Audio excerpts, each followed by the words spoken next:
Sicela sithathe lithuba sigebise amakhanda sikhuleke buthule.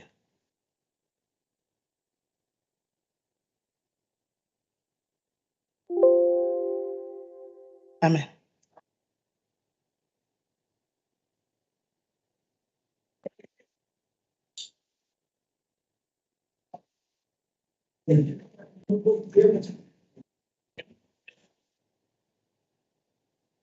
Malungu ahloniphekile endlu yowisomthetho.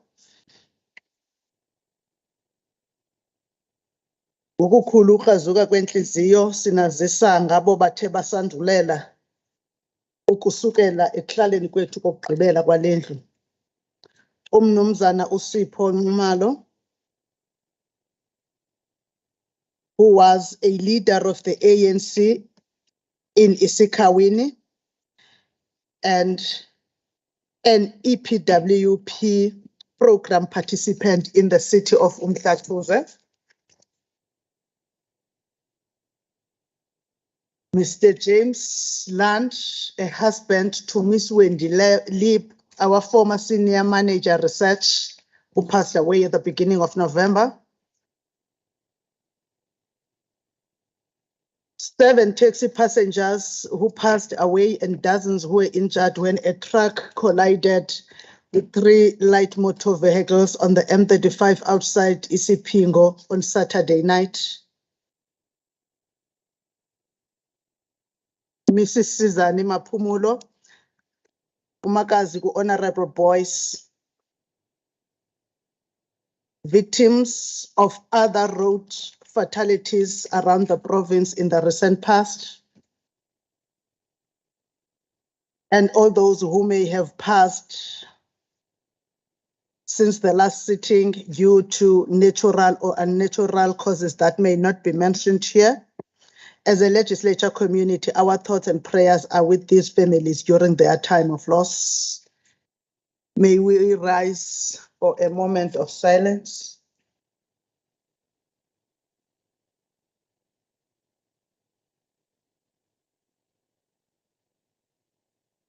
Bangaphumla ngonaphakade.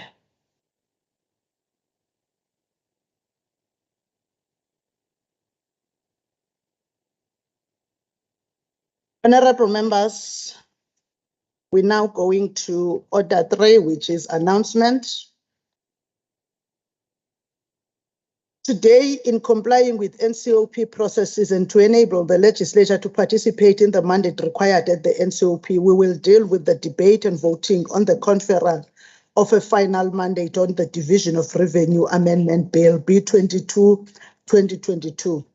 May I remind members that as per our standing rules at the conclusion of the debate, I will then invoke Standing Rule 288, which refers to the voting process, virtual sitting or meeting of the committee. The voting in this instance will be per party. I trust members will find this to be in order.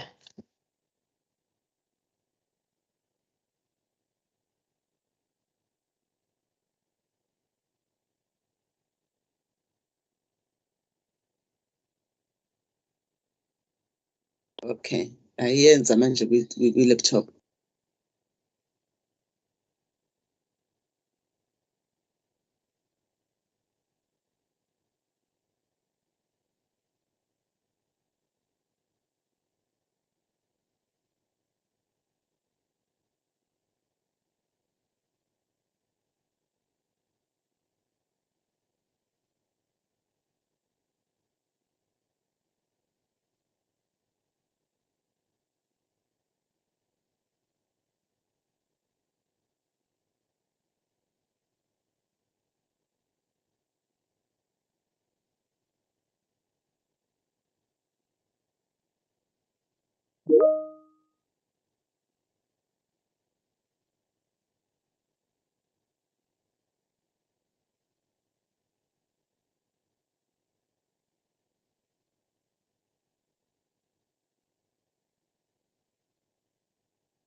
Tomorrow, the 23rd of November. I hope you will have a pleasant day, Slalo. yanga neminqweno yakho ingafezekiswa ngoku nangomso.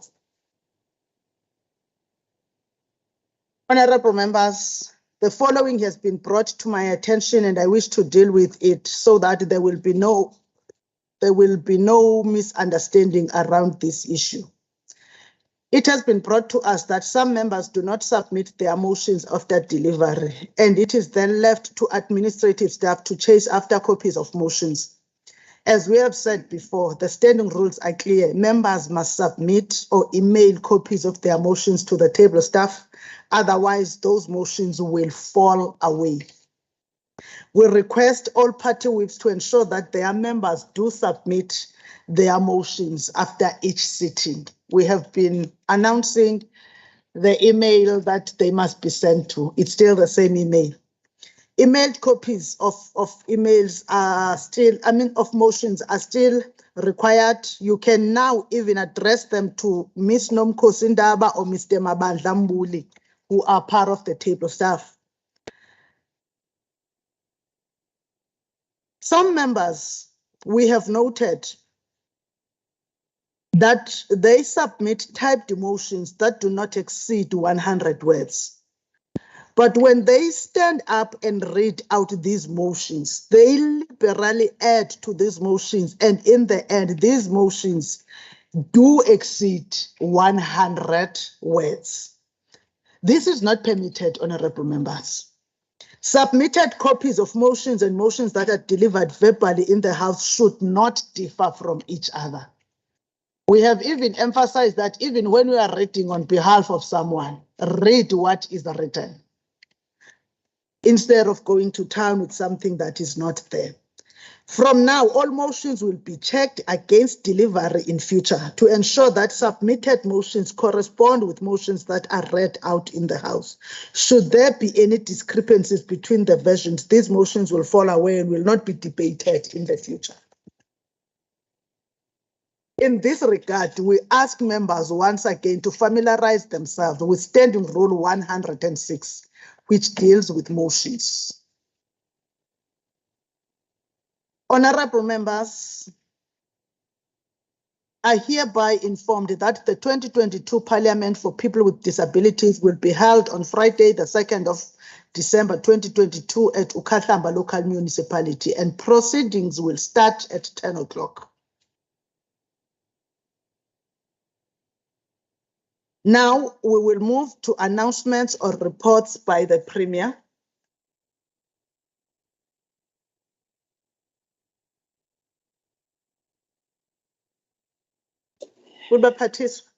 Yes, thank you, Honorable Speaker.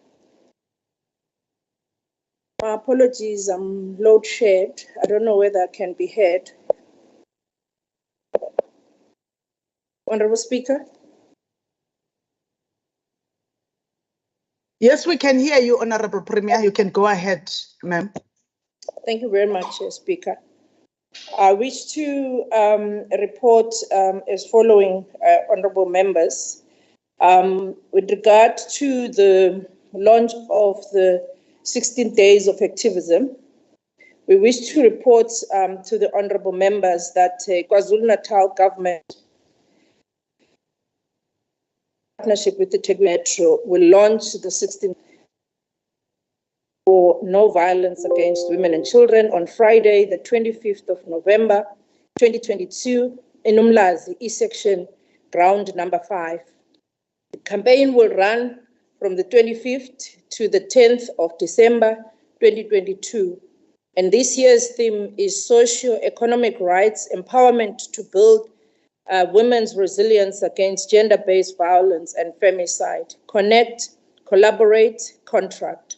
The campaign is aimed at fighting and conquering the scourge of gender-based violence aimed at women and children. As the provincial government, we have resolved to fight gender-based violence and femicide for 365 days a year. Not limit it to 14 days only. The KwaZulu-Natal provincial government and eThekwini municipalities urge members of community to fight against this pandemic of gender-based violence wherever it shows its ugly head. Honorable Speaker, on the 21st to the 22nd of November, the KwaZulu-Natal held its first boot camp where 200 delegates of young people were invited and brought in to learn, understand, and build a solution using Fourth Industrial Revolution technologies. These, amongst others, include youth involved in robotics, Internet of Things, smart technology, e-sporting, drones, mechatronics, as well as broadband connectivity. The recruits are being taught practical skills like critical thinking, problem solving, basic solution architecture. They are being teamed in a group of 4s and 10s and given a challenge to solve so that they learn how to work on solutions that are based on practical challenges that they are facing every day, hands-on with the practical experience. The Fourth Industrial Revolution Skills Development Bootcamp followed hotly on the heels of the province's launch of the mobile digital analytic skills laboratories at Pietermaritzburg Orange High Primary School in Pietermaritzburg. The Fourth Industrial Revolution Bootcamp aimed to equip young people to grab the opportunities in technology which will help them to grow the province's digital economy, but also getting involved as small, medium enterprises and opening their own businesses. The boot camps are the province's efforts to ensure that no one is left behind from the positive spin-offs of the Fourth Industrial Revolution, especially those that are from the rural areas. I thank you, Honorable Speaker.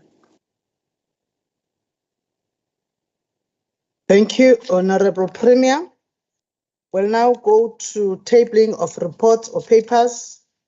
The KwaZulu-Natal Legislature Budget Performance In-Year Monitoring Report for the month of October 2022. The KZN Legislature Portfolio Committee on Finance tables its report on the Division of Revenue Bill. The Department of Co-operative Governance and Traditional Affairs tables its report on the department's performance against its annual performance plan in line with standing rules. The Department of Transport, Community Safety and Liaison tables its report on the department's performance against its annual performance plan. Is there any other tabling that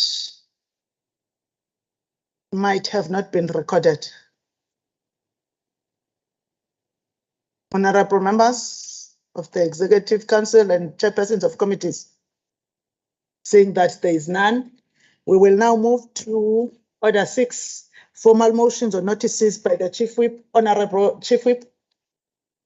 No, thank you very much, Honorable Somlomo.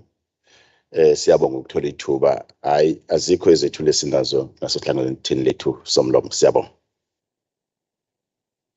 Siyabulela Ncamalala. Amanye amalungu azinyunyane zokhuluma amaholo la endlini. We will then move to the next order, which is Order 7, notices of bills and motion or member statements. I will call upon the Honorable MEC for Cooperative Governance and Traditional Affairs, Mr. S. Zigalala.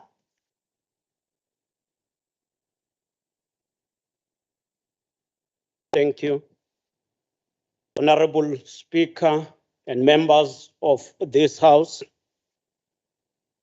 The next sitting, I'll move as follows.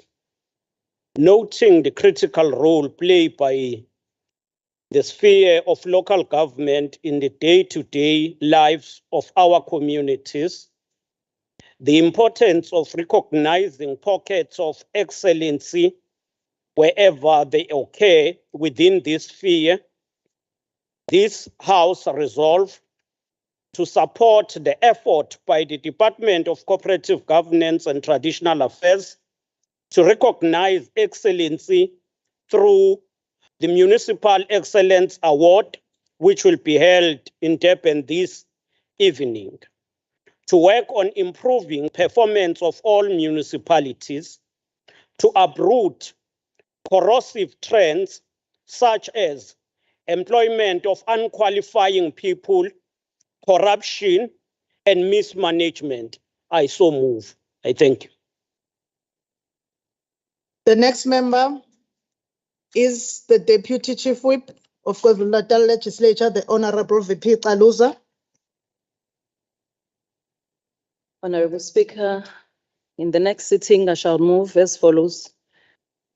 The House note with great concern the rise of incidences of children being mauled by dogs, pit bull in particular.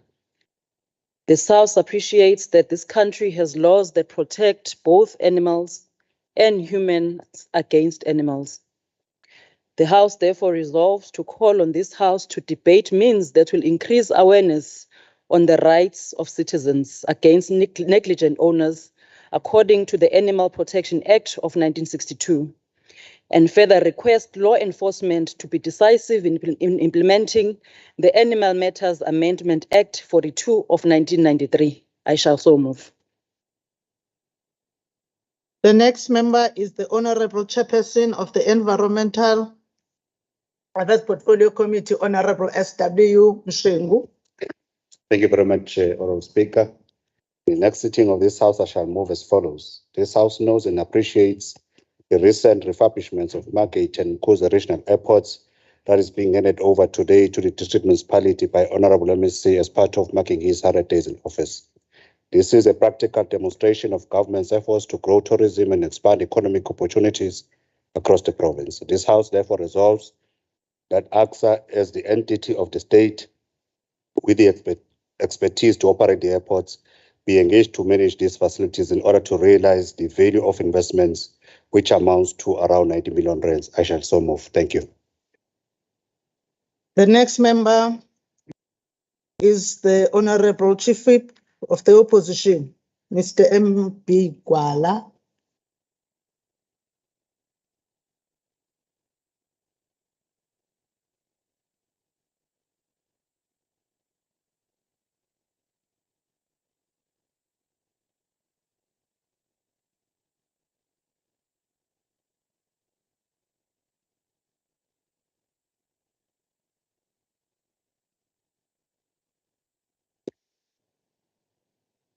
Mhlonishwa Somlomo, ngokuhlala kwalendlu okulandelayo ngophakamisa kanje.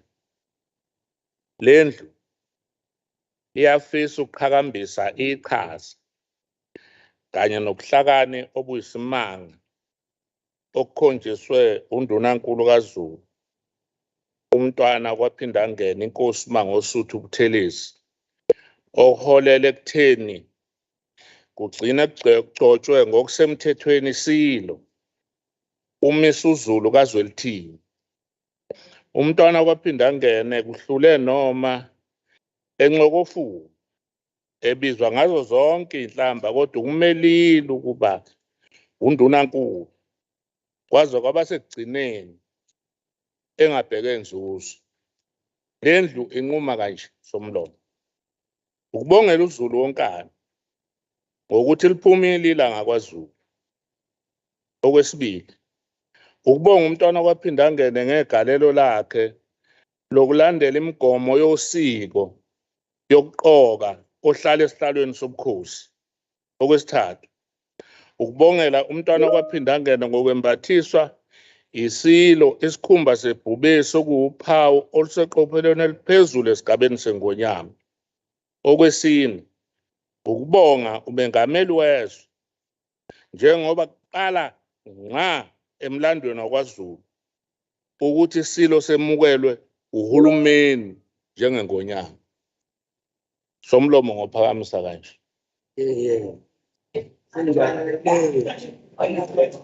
The next member is Honorable H.U. De Boer.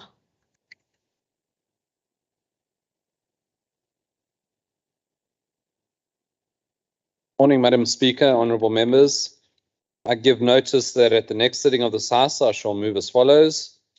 noting that the community unrest and closure of Ezemvelo KZN wildlife facilities continue unabated, with protests this week closing the Giants Castle Resort.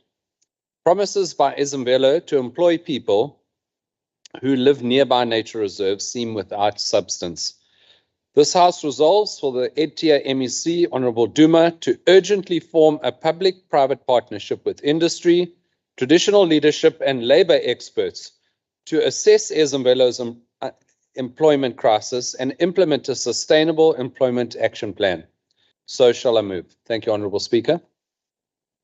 Member is the Honorable Dr. Aikika.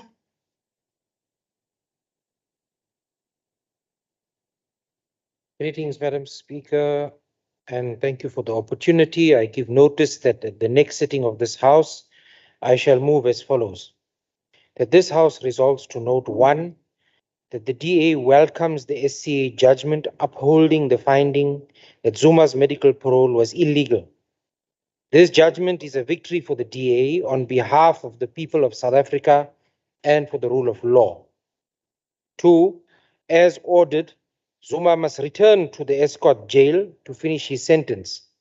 3, the Commissioner of Correctional Services must do the right thing and should not be swayed by threats of a repeat of last July's unrest, previously sparked by Zuma supporters. 4, the DA will use all lawful means to protect the Constitution from ANC destruction. And 5, Zuma must go straight to jail. So shall I move. Honourable Taylor. The next member is Honorable Emne.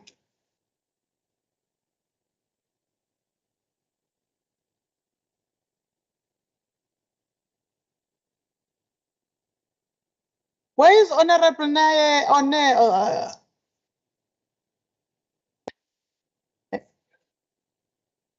Okay, I know that she's on virtual platform. I mean, I said she's the next member. So being on virtual platform does not suffice. She must unmute herself or we are going to move to the next member. Honorable Naye? Honorable Naye? We have called her. She's not in the house. Madam Speaker, Oh, okay. You can go ahead, ma'am. I think there's an error. I'm not the next speaker.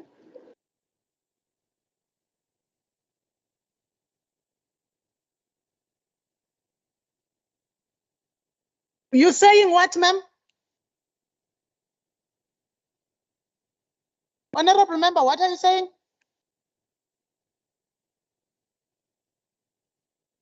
Dr. Kika, do your work that the legislature pays you for. Thank you, Madam Speaker. Madam Speaker, my recollection is that we had not submitted her name. It's probably an error. Okay. Thank you. Ms. Ndaba, it said it's an error. The next member is Honorable Dembe M.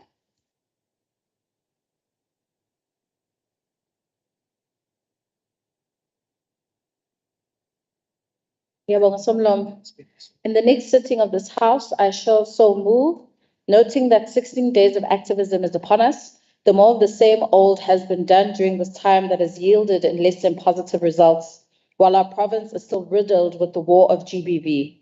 Departments work in silos to deal with an issue that requires a multi-departmental coordination approach. This House therefore resolves that the Department of Social Development, Health, and Safety and Security coordinate to develop a gender-based violence hub where all departments can coordinate in one space as a one-stop shop to fight gender-based violence. I shall so move. The next member, apologies from the table staff to the member that they erroneously put on the list. The next member is Honorable L.M. Mayor.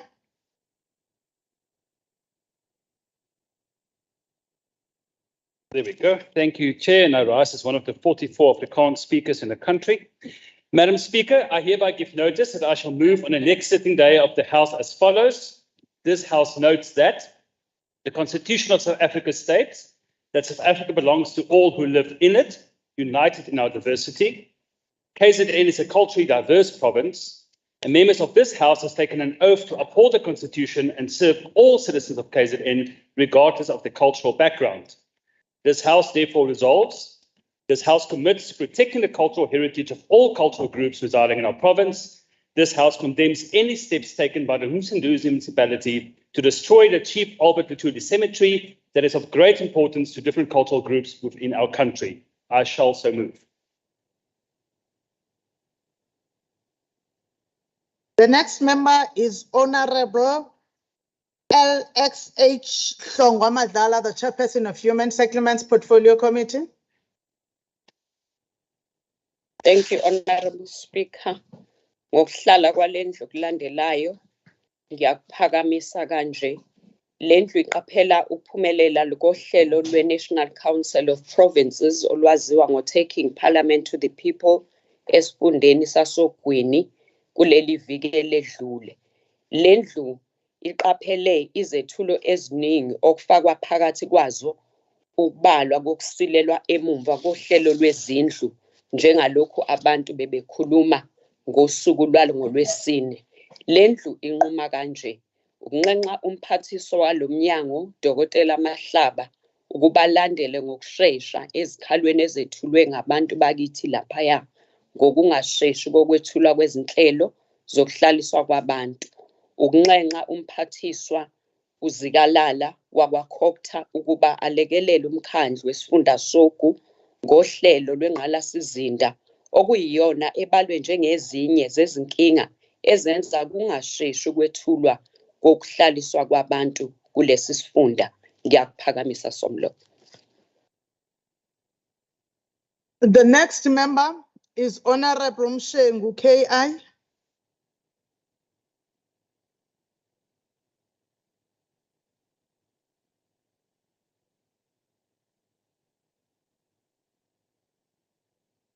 Honorable Mshengu KI. Honorable Mshengu KI is not in the house.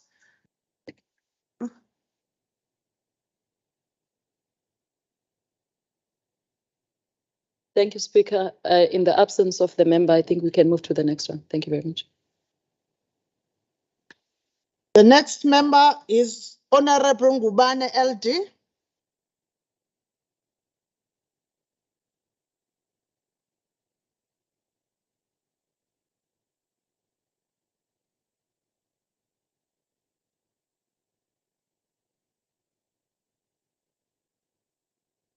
Somlomo ohloniphekile, okuhlala kwalendlu okulandelayo ngiyakuphakamisa kanje. Lendlu iyakunaka futhi iyakuqaphela ngesililo esikhulu esivela emphakathini ngokwentuleka kwamanzi. Kungaba esezindaweni zasemadolobheni nasemakhaya. Lendlu iyakunquma kanje: ukwesekela umhlonishwa uMacingwana ngezinhlelo aseziqalile azibaluleke kwi-NCOP ebihlezi ogwini zokusebenzisana nezinhlaka ezisemphakathini zokusheshisa ukwethulwa nokulethwa kwamanzi ezindaweni ezihlelekile. Ngiyabonga Somlomo. Thank you, honorable members. We have come to the end of the members that I received to be doing motions.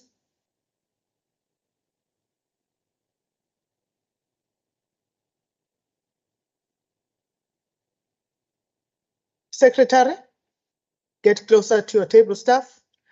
They are showing me a message, an email from the Chief Whip that is showing that Honorable P. Mbatacele is on the list. They did not give me. Honorable P. Mbatacele, apologies.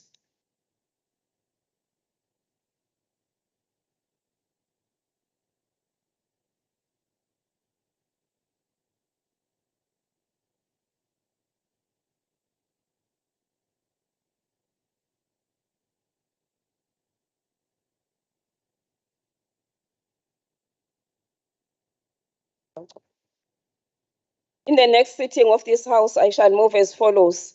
The 16 Days of Activism for No Violence Against Women and Children campaign is a United Nations campaign which takes place annually from 25th November to 10 December. The quarterly crime stats for April to June released by Minister of Police, Mr. Cele, portray KwaZulu-Natal as a violent province having recorded increase in crime cases that involve murder of women and children compared to the same period in 2021. This House resolves the need for an intensified programs of action against the killing of women and children. Urge government and the society to join hands on raising awareness against the scourge of gender-based violence and femicide. I move. We have now finally got to the end. Honorable members, before we move to the next order, which is 8.1, we wish to acknowledge a visit from one of our alumni, one of the longest serving members of this House, who used to be the deputy chair of committees, Umumbo Ukabazela, the Honorable H. Blose, who is with us.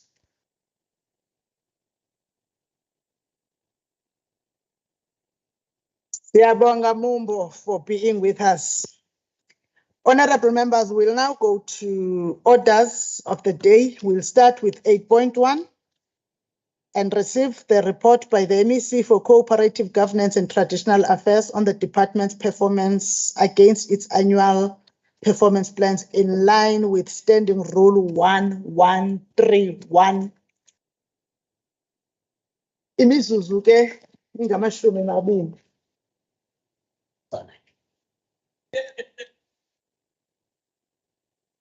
Thank you.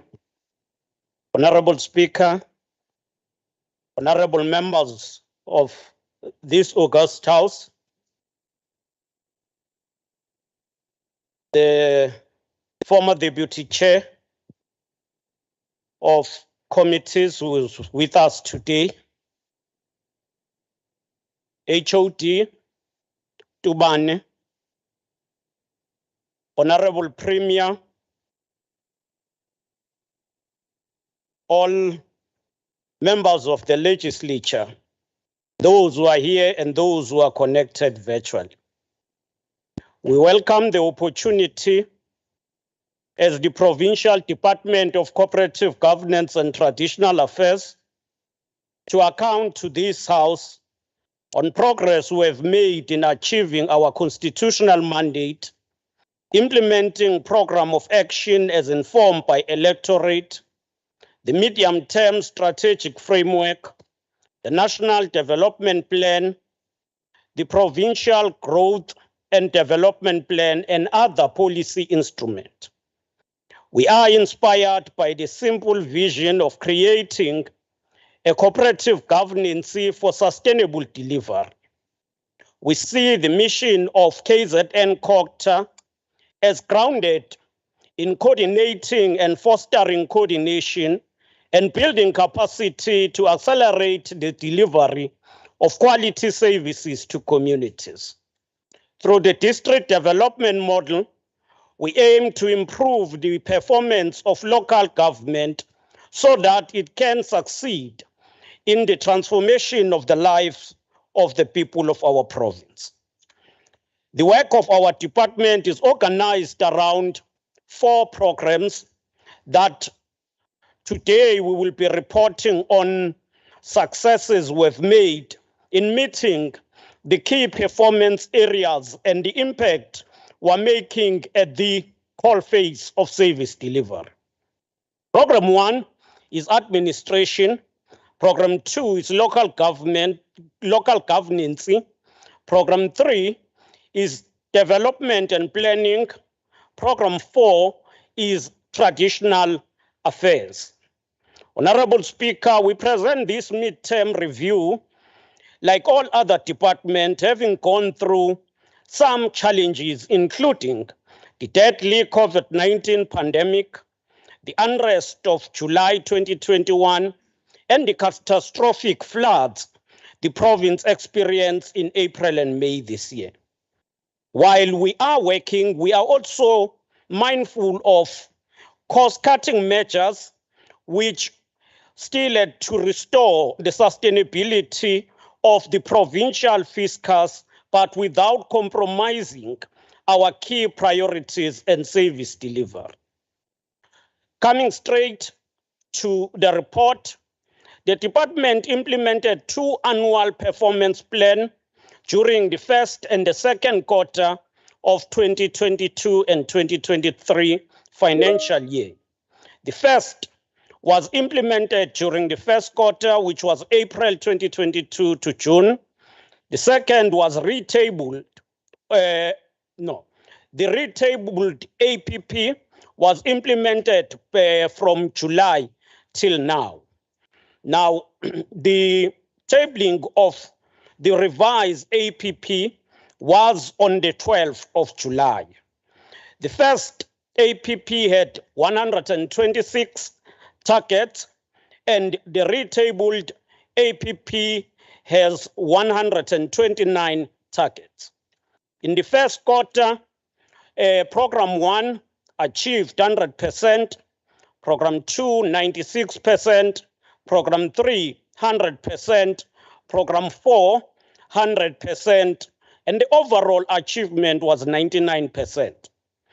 The departmental second quarter achievement, Program 1, 100%, Program 2, 100%, Program 3, 100%, Program 4, 90%, and the overall performance was 99%.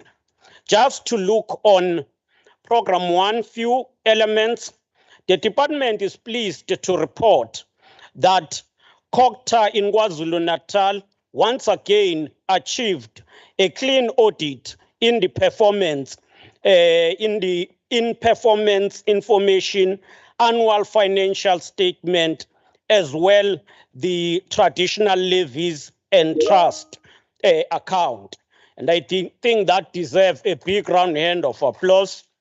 We commend MEC Hlomuga, who was part of leading during this time, but also the HOD and the entire management. We managed to ensure that all suppliers were paid within 30 days. 35% of procurement award benefited the designated groups. 72% of projects complied with the procurement plan, and 100% of employees qualify or complied with financial disclosure submissions. On Program 2, all business units achieved 100%, and we are listing the business units there. Just to look on few areas, we can report that 29 municipalities were supported in implementing municipal intervention and support plans. Of that, 11 district development hubs were supported for functionality. 54 municipalities were supported to align their IDPs with the plans of the province and national. 54 municipalities were assisted to have legal compliant IDPs. 54 municipalities were supported to monitor implementation of service delivery commitments. We can also report that 54 municipalities were supported to comply with MSA regulations. Municipalities that are under intervention were monitored and assisted. Fighting fraud and corruption, 23 cases were investigated in 14 municipalities and municipal entities. 27 municipalities were supported to reduce unauthorized, irregular, wasteful, and fruitless expenditure. Let me quickly gallop to Program 3. In this program, Honorable Speaker, we list all business units that are part of this program, and all of them achieved 100%. We can report that 7 district development agencies were supported to achieve 80% functionality, and these are in Umgungundlovu, Uthukela, Umzinyathi, Umkhanyakude, Ilembe, and Hirikwala. 11 municipalities were monitored on the implementation of the district economic recovery plans. Municipalities were supported to ensure CSC functionality. 44 municipalities were monitored and supported to implement an effective land use management system. 2 awareness campaigns or programs were conducted on floods and its impact on planning and municipalities. 2 key issues of sectional title amendment bill were held, and we can then report that 100% of bulk infrastructure projects were monitored for implementation. These include Greytown bulk water supply, Driefontein bulk water supply, Greater Bulwa scheme, Mapumulo bulk, Madlankala, Mickeldrift, Greater Mtonjaneni, Greater Mpofana, and Umshwati bulk water services. We can also report that 100% of post-disaster grants were monitored for implementation and expenditure, as well as report back, and they complied. We can report 14 WSAs were monitored on the implementation of operations and maintenance. The MIG grant also on sanitation program was monitored and 100%. The master plan interventions in 14 municipalities monitored. 16 municipalities were supported with planning and application process for INEP funding for 2023-2024. 11 municipalities were supported to maintain functional disaster management centers. With regard to Program 4, which is traditional institution, and we continue to support traditional institutions. And in this regard, the performance, as I've said, was at 90%. 28 of the dispute claims matters were received and attended to. Fact findings were conducted, and joint meetings that involve all parties in dispute were also conducted where it was necessary. 8 recognition of Amakosi were concluded within 18 months of Ubukosi position becoming vacant. These include Mpukunyoni, which was still attending to, Ngobo Qinselani Manyuswa, Ngobo Nyavini, Kwakhumalo, Nkwanazi, Kwanzimande, Ngobo, and Madlala. 111 of Amakosi were supported to participate in municipal councils. All 11 districts communicated meetings to Amakosi, facilitated participation on issues, and conducted performance review. And we must affirm in this House, Honorable Speaker, that we will continue to ensure smooth relationship between ourselves as the department, but municipalities and traditional leaders throughout the province of KwaZulu-Natal. There are challenges, of course, that we need to face and correct. We're pleased to, Honorable Speaker, please allow me to conclude by touching on some of the few challenges that need to be attended to with speed. As the department achieved 99% of the APP for both the first and the second quarter, with only one target not met, the department did not achieve the target on monitoring indigent policies during the first quarter. However, the challenge has since been addressed and target was achieved during the second quarter. The department had a challenge in achieving the target on monitoring the functionality of the local houses.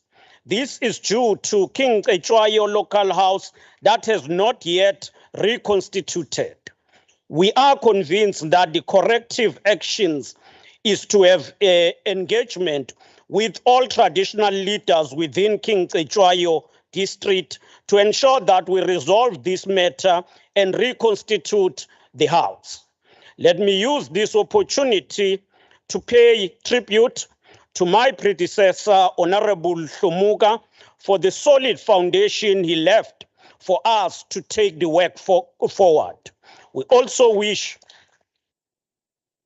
to pay tribute to all the hard-working and committed officials under the leadership of the HOD. We only pledge to enhance the work that has been done already and to improve the capability of local government so that it can tackle the root causes of underdevelopment, inequality, and poverty. Local government is everyone's business. Please play your part and join us on this very strategic journey to build our ideal and resilient municipalities together, growing KwaZulu-Natal. I thank you, Honorable Speaker, and all members. Thank you, Honorable MEC. We will now move to the next order, which is 8.2, a debate on the party motion of the African National Congress, as moved by Honorable N.R. Majola, the Chairperson of Health.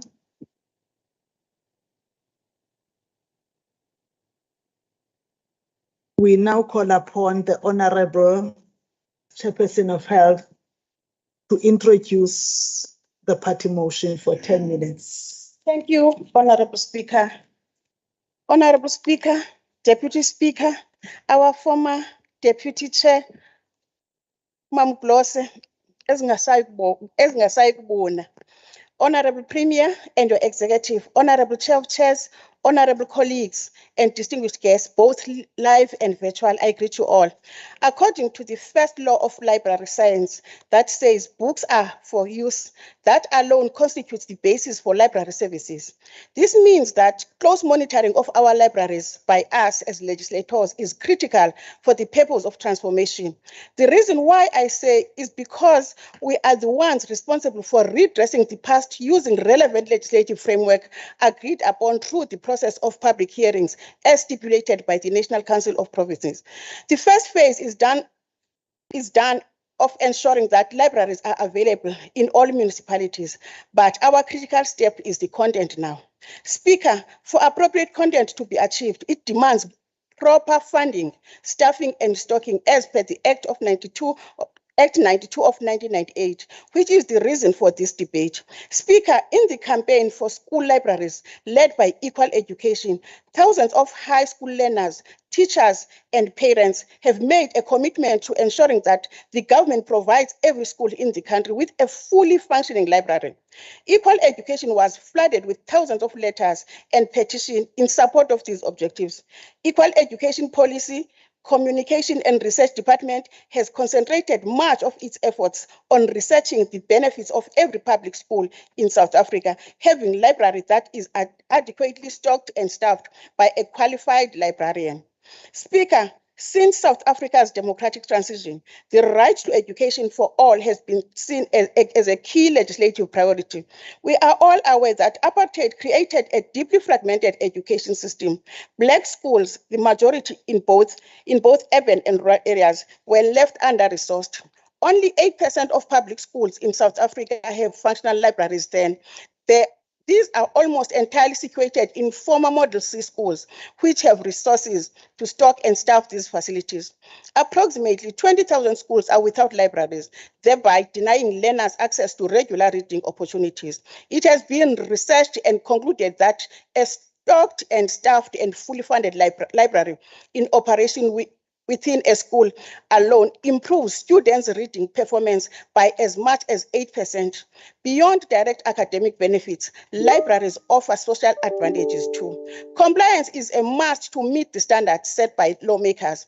The accessibility both in distance and content is the key. The Act has got its objectives and principles that are more than a guide in the establishment of libraries.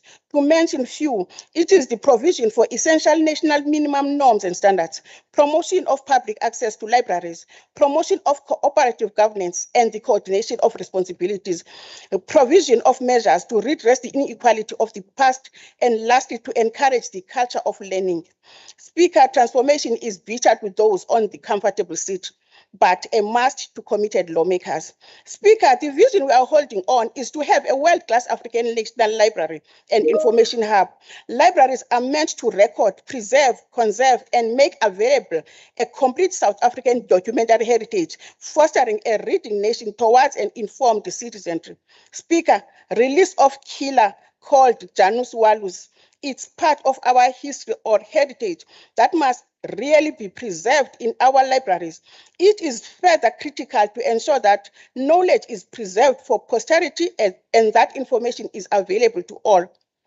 This is highly informed by Act 92 of 1998, called the National Library of South African Act. This act is like a Bible when it comes to establishment and management of libraries and information services, hence today's motion. The national norms and standards for public library and information services have got principles that apply to their provision, and that is where most of problems are rooted.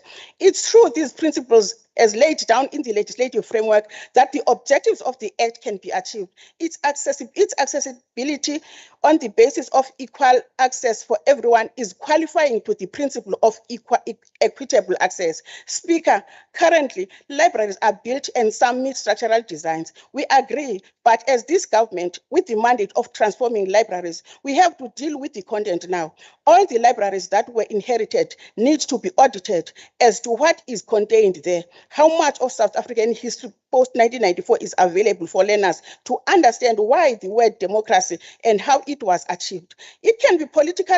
It can be political achievement for now, but steps towards economic freedom is being worked upon. Secondly, procuring of books must be in line with the principles of the Act. It's critical that we ensure that libraries promote awareness of South African identity, South African emblems, cultural heritage, appreciation of the arts, scientific achievements, innovations, intercultural dialogue, cultural diversity, and community history. It is critical to monitor how they facilitate, promote, and develop the information literacy and electronic communication, as well as technology skills of library users, particularly people with disabilities and young children. As we are striving towards the fourth industrial revolution, we must as well understand the significance of information literacy and its components such as media literacy, research and library skills, critical literacy, and information ethics. Speaker, as the resolution of this motion is specific, resolution of this motion is specific about the monitoring of the legislative framework. As legislators, we have a responsibility of respecting, protecting, and promoting and fulfilling the rights in Chapter 2 of the South African Constitution. This is the emphasis on complying to the protection of, and in particular, the needs of persons and communities that were historically disadvantaged by unfair discrimination that cannot be overlooked. Speaker, our youth is more visual oriented. When talking of accessibility, our libraries must cater different types of accessibility, like all ages. Consideration of managers must be taken very seriously, especially those involved with procuring of material. Youth must be critically considered on those posts. The official language of community must be promoted, including the availability of library materials in indigenous languages. The Act is critical in mentioning accessibility in the context of visually impaired, older persons, children, and rural communities. This will be only measured by literacy programs and adult basic education and training services, local area study collection, public awareness programs, documented and literacy material for visual impaired. Speaker, in most of the libraries we visited, the functionality of cyber cadet is not in line with the expectation. Where there are 6 desktops, only one that is working almost for 6 months. That does not promote the purpose of internet. It's also challenging the issue of the qualification of those who are on those posts of cyber cadet. In response to human resource, it is critical that staff composition is looked at, remuneration of staff, applicable academic qualifications, and training of library staff to be equal to daily changes of the community needs. The ideal expectation is known by the department, but insila yondlebe ezikhanya ilanga isaqinile apho izinqolobane zethu zikomasipala abaphansi kolawulo lwe-DA. Most of those libraries status quo remains as far as staffing is concerned. The qualification of librarians is not considered, meaning job reservation still remains. Speaker, most of the time when visiting these libraries, it becomes clear that the role of local municipalities is zero, and yet as far as the Act is concerned, it is their responsibility to ensure the daily management is taken care of by these municipalities. The DDM is the vehicle in which the legislative framework will be strengthened. Promotion of cooperative governance for the purpose of coordination and close monitoring is a must. Effective monitoring and evaluation of compliance with the provisions of the Act in order to maintain essential minimum norms and standards as prescribed by the Act is needed. Speaking to the national policy that determines and promote coordination and consultation on matters regarding libraries is the best. This will give a direction as to who has not done what on accountability purposes between national, provincial, and the local government, like what we encountered in Bilanyoni Library and Fried Library. Because districts differ, it is permissible to prepare and initiate provincial legislation that suits different districts and local municipalities. In conclusion, Speaker, it is appreciated to know that where there are some disputes intergovernmentally, there is a mechanism of dealing with it in a manner and spirit that is consistent with the principle of cooperative government and intergovernmental relations as contemplated by the Section 41 of the Constitution and in terms of the Intergovernmental Relations Framework Act number 13 of 2005. Thank you, Speaker.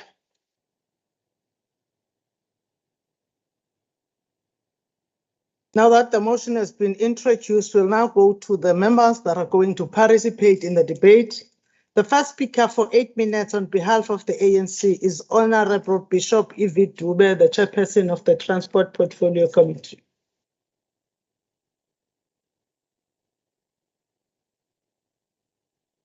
Ngiyabonga kakhulu Somlomo, ngiyabingelela kuwena, ngibingelela ama-members executive premier in absentia. Ithuba njengaleli siyalibonga kakhulu. This motion was very important. It gives me a great pleasure to be part and parcel of this motion that is giving the directive of what our stand is as African National Congress when it comes to the libraries. We live in time of information and technology, and it's very imminent that we must move with times. Nelson Mandela had to say, education is the most powerful weapon you can use to change the world. I'm saying this because I know Guti Ama Library are one of the strengths that will ensure that the purpose of educating the nation is taking place. The ANC has a clear understanding of why and what libraries stand for. In the policy document in 1992, Ready to Govern, in ANC policy guidelines for the democratic South Africa, ANC policy recognizes that well-stocked libraries should be established throughout the country in both rural and urban centers to encourage reading.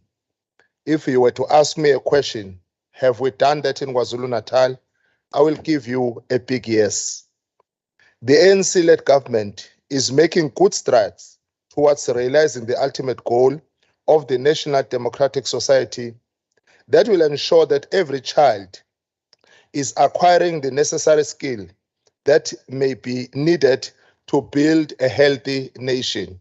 It is our responsibility as African National Congress to build a healthy nation.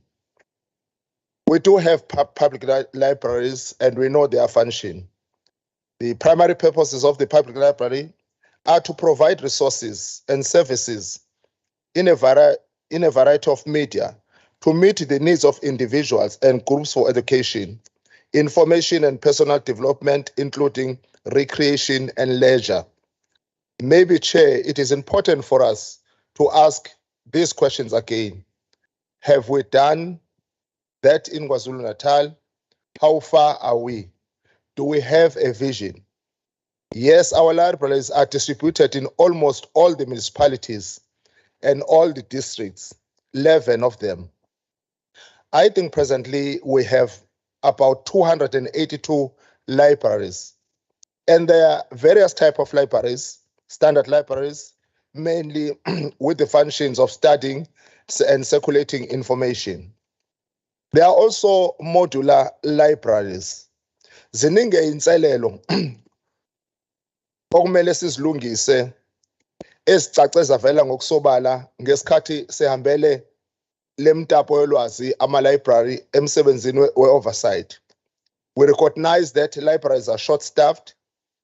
In some areas, there is a challenge of network. There is a limited number of cyber cadets. Some libraries are affected by load shedding. Some of the municipalities are not cooperative when libraries are given to them. Then you find them becoming dilapidated. Some of the senior officials do not visit libraries. They only came to libraries only when the oversight committee was there. I must emphasize also somlomo ukuthi the book choices must be seriously looked at. In some of the libraries, there need to be improvement in providing newspapers and magazines.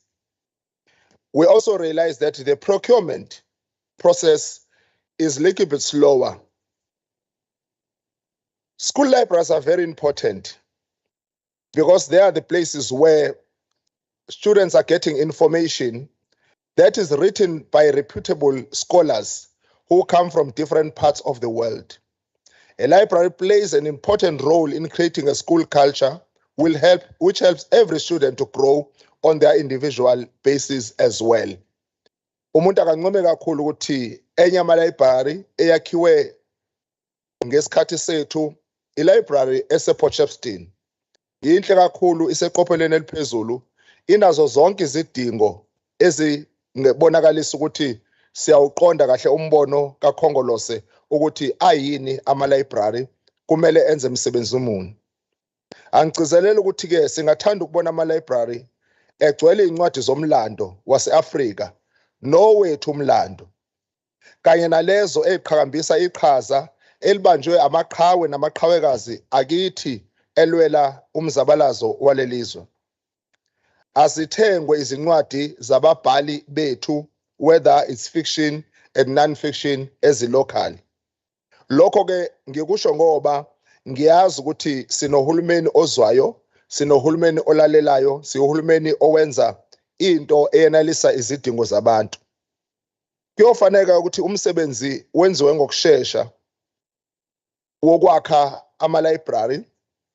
Ngike ngasho-ke ngaphambili ukuthi sinanama-modular libraries okukhomba ukuthi makubonakala ukuthi asikwazi ukwakha i-library ezoba nkulu kodwa ibe khona ezokwanelisa izidingo zomphakathi. Sike savakashela eFryhead saya kwi-modular library sayibona iy'nkinga abanazo, futhi nginesiqiniseko sokuthi lo mnyango uzoba nendlela ukuyilungisa lezi nkinga ngoba i-oversight yethu was also identifying ama-problems esinayo. Siyabonga kakhulu kuma-libraries ethu ukuthi anakekele labo bantu aba-visually impaired. Kulawo esiwavakashelile zikhona iy'ndawo ezinakekela ngisho abantwana abanenkinga yokubona ngokupheleleyo. Siyambonga kakhulu-ke uKhongolose ukuthi ey'ndaweni zasemakhaya okwangalindelekile kuzo ukuthi kungaba nama-library, kodwa siwabala abe inqwaba. Njengoba sengishilo ke somlomo, yebo zikhona ingqinamba ezikhona, kodwa siqiniseka ukuthi njengokhongolose sisenawo umbono ukuthi sifuna ukwenzani ngezemfundo kulelizwe, futhi sifuna ukwenzani ukuze sibone indawo zethu zomtapo zisebenza ngendlela efanele, zinikeza ulwazi oludingwa abantu eminyango ukuze sibe nesizwe esakheke kabusha. Ngiyabonga somlomo. The next speaker for 10 minutes on behalf of the IFP is the Honorable Princess PATN Buthelezi.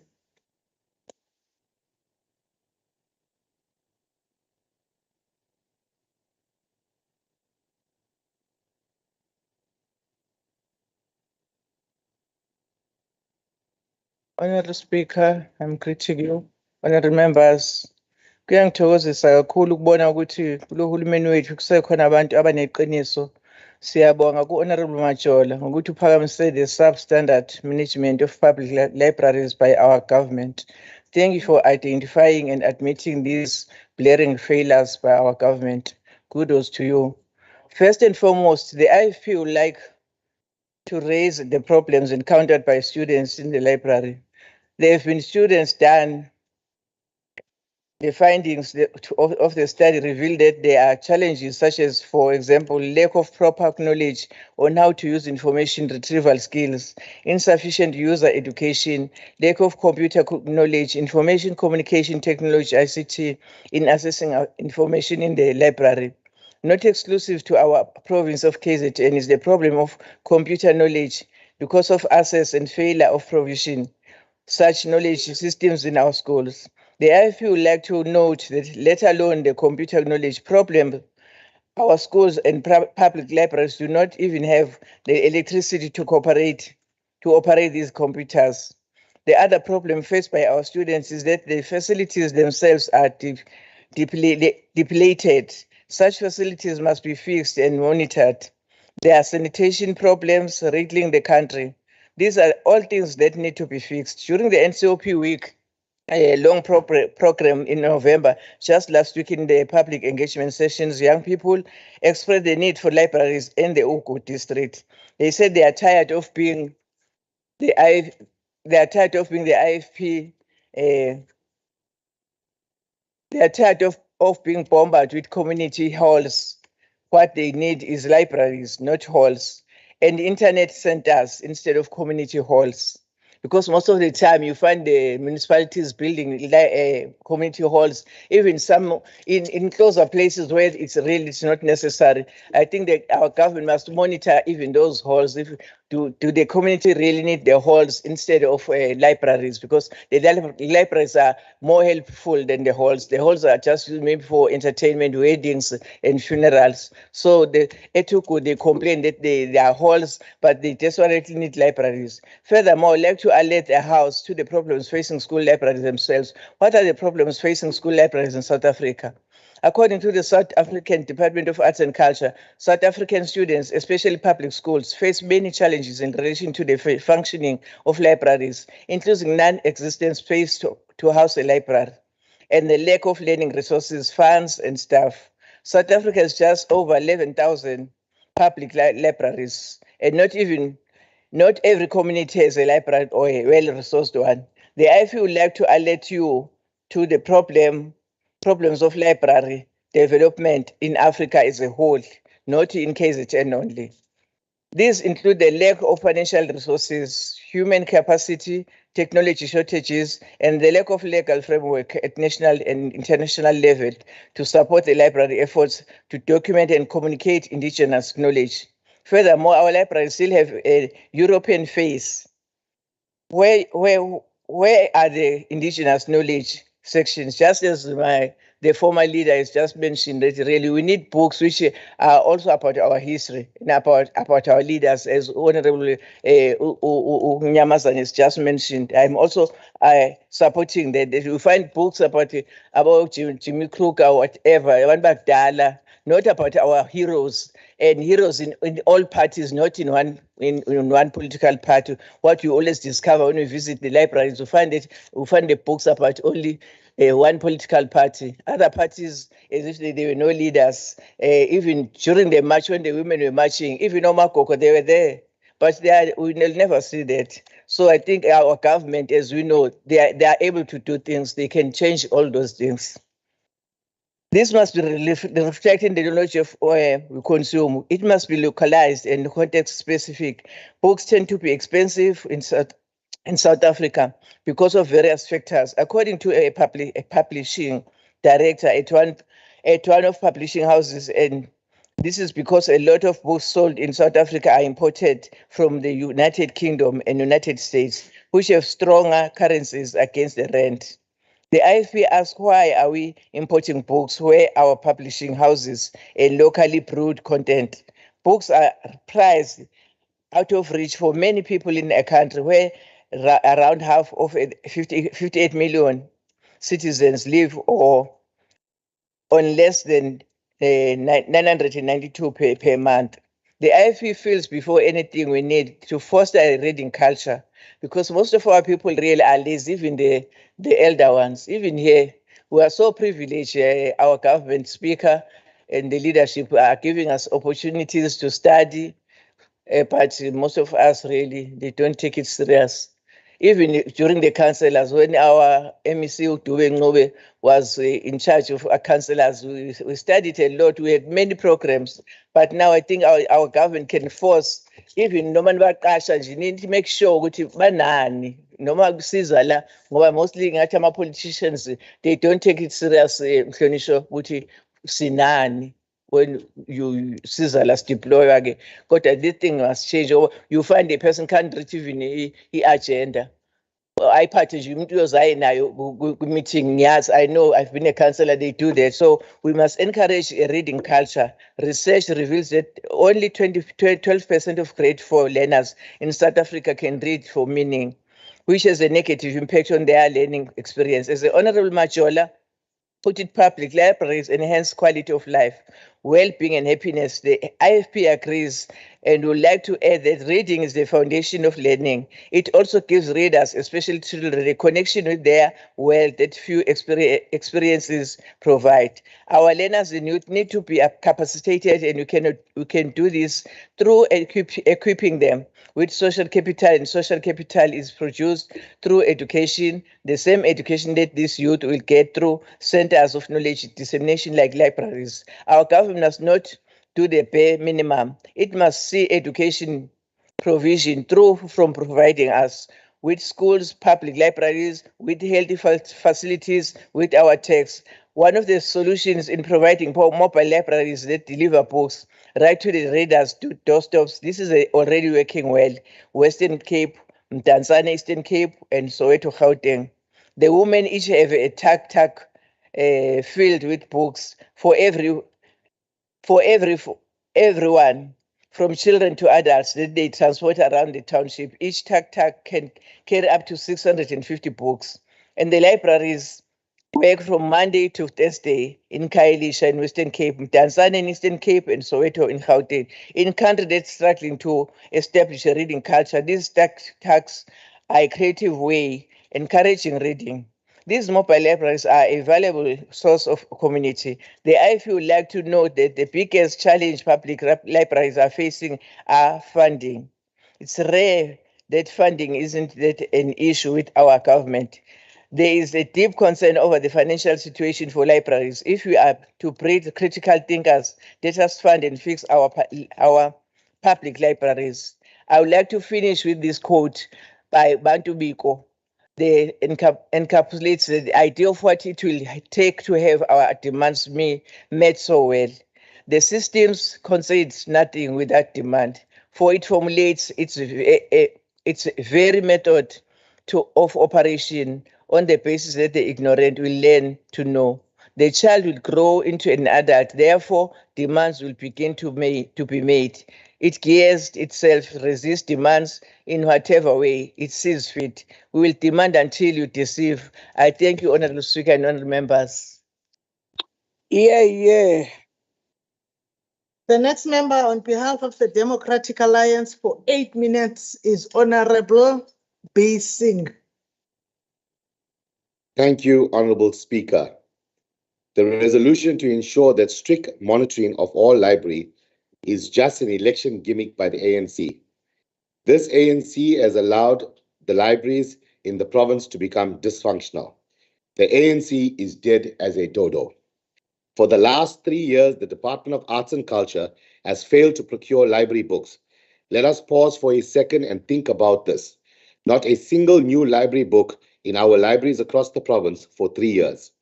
Eventually, when a tender was awarded to 17 companies to be part of the panel to supply libraries with books, most of them had no clue what to do about book selling because they have never had accounts with publishers as they were not legitimate book sellers. Only 3 companies, namely Vuga Books, Logan Bookshop, and Option Booksellers, had knowledge of book selling. Evidence shows that they are linked to as a so-called family business. This useless ANC administration failed by simply not picking this up. It had to take a DA investigation to uncover the irregularities in awarding of the tender. These matters have been reported to the AG's office and the SIU for investigation to hold the accounting officer and those implicated personally liable.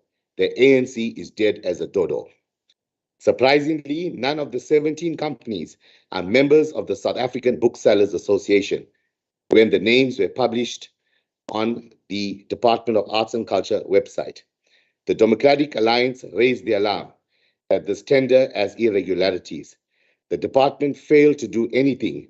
Today, the tender is on hold and no books are being bought for libraries as the tender was declared to be irregular and unconstitutional. The ANC is dead as a dodo. Let's move on. Another scandal that the vultures in the department used as a feeding frenzy. Over 7 million rands were spent on tenders to supply magazines paid to suppliers whose business address is a residential flat in Pietermaritzburg. This payment was made to a company who is not even VAT registered. Honorable Speaker, libraries are still awaiting the arrival of magazines. The ANC is dead as a dodo. The mobile libraries, 2 65-seater buses parked at the KZN Museum Services in Pietermaritzburg for over a year. These buses cost millions and are unusable, sitting there with branding of the former MEC's pictures plastered on both sides of the buses, which will now be of no use since the Taliban fired her. The ANC is dead as a dodo. Laptops purchased at 10 times market value, which was meant for the public to use at libraries. To date, not a single member of the public has seen a laptop in a library. Conveniently, these laptops were given to staff. The ANC is dead as a dodo. Recently, generators were purchased for libraries at 5 times the market value from China. An 80,000 Rand generator cost the department over 300,000 Rand. Modular libraries, millions of Rand spent on libraries, which is still not open. With regards to these modular libraries, COVID-19 May you take PPE. Honorable Singh, Honorable Singh, Honorable Chief Whip. Imaphela khuluma Chief Whip ngoku. Imaphela nawe mkhaya.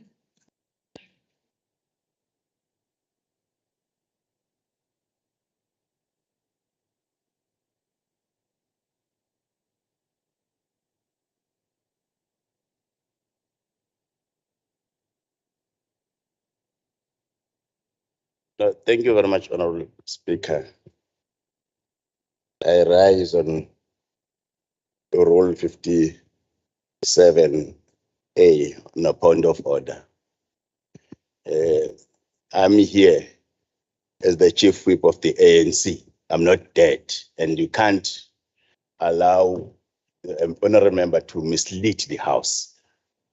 It's misleading, has been doing that repeatedly, and is incorrect.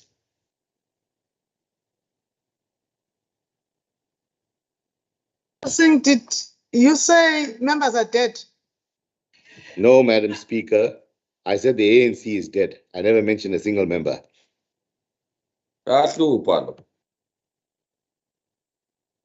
Andikwazanga kumvu Honorable Singh ngoba amalungu aye athatha over. Hlala phansi. I'm trying to rule. Honorable Singh, Yes, Honorable Speaker. you said members are dead. I did not say members are dead. Listen to the answer, please. No, you're not gonna tell me. Okay. Honorable Singh. Honorable Singh, Yes, Honorable Speaker. I am not who you think I am. When I ask you is so that if there is no convergence on what you said, we go and check. Withdraw what you have just said to me because you do not understand the procedure first. Madam Speaker, I withdraw what I said to you. Now, did you say members are dead? No, Madam Speaker. Okay. You made a reflection on the party. You made a reflection on the party. Honorable Singh, you made a reflection on a party. Yes, Madam Speaker.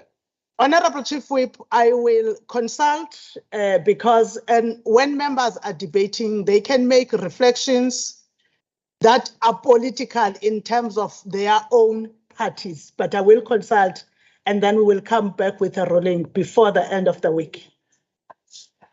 Thank you. You may continue. Thank you, Honorable Speaker. You were standing up. Sorry, you were standing up, Honorable Kika. Why were you standing up? Madam Speaker, I was offering to check his pulse. Withdraw that, Honorable Kika. In fact, you have just made a personal reflection on a member. Withdraw and apologize to the House. I withdraw, Madam Chairperson, and unreservedly apologize. Thank you. We may now go back to Honorable Singh. Thank you very much, Honorable Speaker. With regards to the modular libraries, COVID-19 PPE procurement was required, and the honorable members must know that PPE funds were used for concrete and tipper trucks at modular libraries. Dugu Library is still not opened. Millions were spent. Scandal after scandal emerged from this project. 5 million rand worth of PPE was used, when not a single worker was on site during the lockdown. Millions were spent just to sanitize one container is laughable. The ANC is dead as a dodo. The new internet contract cost a single library over 3,800 rand, as revealed in a recent parliamentary question submitted by the DA. Honorable Speaker, 3,800 rand for internet per month per library is shocking. Even the president of the ANC will be again shocked by this madness. Most honorable members from the ANC might not know what a dodo is. So after the sitting, they need to visit a library. If books are available, they can read about it and understand what a dodo is and how this lot killed the ANC. The Department of Arts and Culture have become infested with money-sucking vultures that thrive off fraud and corruption. In addition, when the DA surfaced with proof of fraud and corruption within the department, specifically with tenders linked to libraries, the pathetic response is that the department is unaware of fraud and corruption, and there is nothing to investigate. Yet now, every scandal that the DA has raised is showing that we have used the legal and legislative process to expose these thieves. A good example, the former HOD has been fired. The departmental heads need to remove the wool from their eyes and wake up and see what is truly going on. The DA actually finds it shocking that the ANC submitted a motion regarding libraries, when in fact the real reason the libraries in the province have taken a backseat is due to the embezzlement of library funding. The ANC knows that their time is up.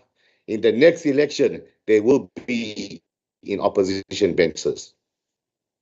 Libraries serve such an integral part of stimulating education growth in children. The previous NEC was a disaster. She never fulfilled her mandate effectively, and she underperformed in terms of budgets, and libraries were never prioritized. Hence, she was fired by the Taliban. We have dealt with so many issues regarding libraries, from overinflated generator prices, ridiculous costing of internet contracts, falsified transactions regarding to modular libraries, millions of rands worth of books and magazines, wasteful expenditure on idle buses, dodgy library book contracts, and the endless more scenario. Action always speaks louder than words. And it is unfortunate that the Department of Arts and Culture lacks integrity and have been dragging their feet for years. This motion shows that the ANC has become desperate. While we know that the ANC is dead, we must support this motion. As we can see, the time has come for the crooks to be in jail. I thank you, Madam Speaker.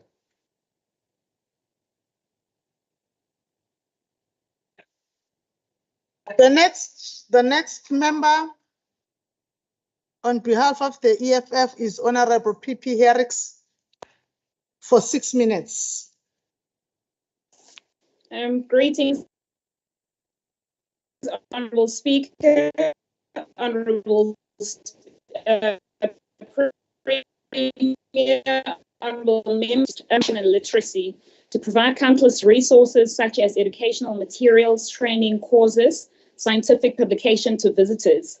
Also important for preserving cultural heritage and history, also to manifest through the encouragement of civil discourse and dialogue, preserving cultural heritage and communities for all people from all walks of life.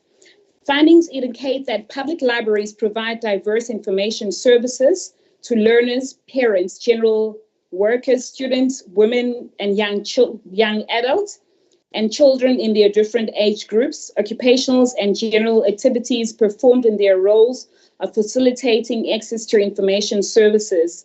These diverse users have diverse information needs, which create some challenges in the provision of information services.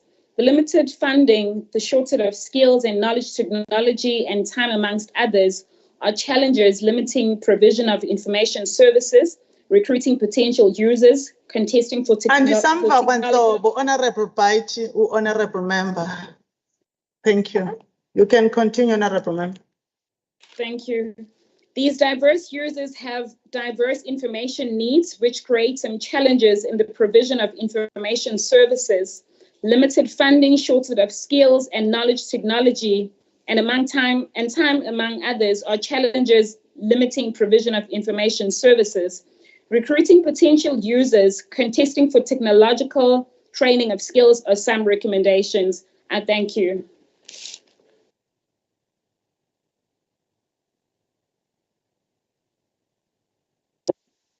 Oh, okay.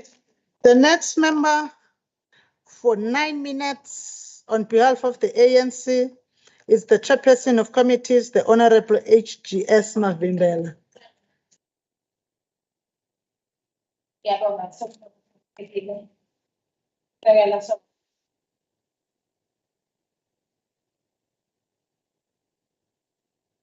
Ngiyabonga somlomo ohloniphekile, sekela somlomo, Ndunankulu wesifundazwe sakithi, amalungu esigungu esengamele uhulumeni wesifundazwe saKwaZulu-Natal, bahlonishwa bonke besishamthetho saKwaZulu-Natal, nabo bonke abasilalele kubuxhakaxhaka. Mama Ngunezi, ngiyabingelela. South Africa has gone a long way since the dawn of democracy. All of us gathered in this room have witnessed how lives of many people, especially those living in rural areas, have changed. This freedom did not happen overnight. Many have worked tirelessly to balance the scales to ensure many of our people get to reap services which have been enjoyed by the privileged few in the past. Honorable members, what I'm referring to is access to libraries in our province and the importance of these facilities to our communities. The access to libraries is a privilege which we have over the years been enjoyed by the privileged few, and this is one of the areas that the ruling governing party prioritized. The Freedom Charter, which was formulated in 1955, stated that ayivulwe iminyango yokufunda neyamasiko. This vision is one which our predecessors preach, which is still relevant today. This is what gave birth to the idea of free education and access to facilities to all children. Kwathi kusenzekile lokho kwayilapho kutholakala ukuthi kunezinto ezishodayo ohlelweni, ikakhulu ezinganeni ezimnyama ezazincisheke amathuba kumbe zingakwazi ukuthola izinsiza ezithile.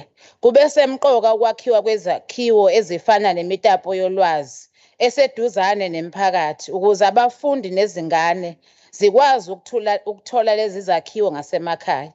Esikhathini esedlule izinto ezinje bezitholwa womntakabani.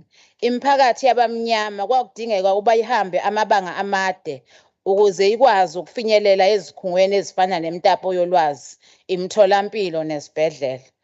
Lokhu kuseyinselelo ikakhulukazi KwaZulu-Natal lapho kwande khona izindawo zasemakhaya. Siyabonga uhulumeni oholwa uKhongolose. Siyaziqhayisa ngokuba siyisifundazwe esivelele ngokwakha imitapo yolwazi kubona bonke omasipala bezifunda kanye nabendawo ngaphandle kamasipala wendawo yaseMzumbe. Qinisekisa ukuthi izinsiza ziyatholakala ngesikhathi kusenziwa izinhlelo zokwakhiwa komtapo wolwazi kulo masipala. Kubekwe umtapo wolwazi ongumahamba nendlwana. Qinisekisa ukuthi abafundi abakhele lo masipala abancisheki leli thuba. Lo mtapo wolwazi ongumahamba nendlwana unazo zonke izidingo okubalwa kuzo i-internet, ukuprinta nokwenza amakhophi okuyizinsiza ezinikezelwa mahhala emphakathini.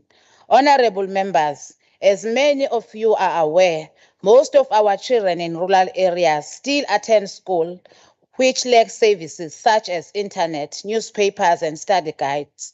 This government has decentralized the library system and ensured that all libraries, whether it is urban or rural area, they get the same services across.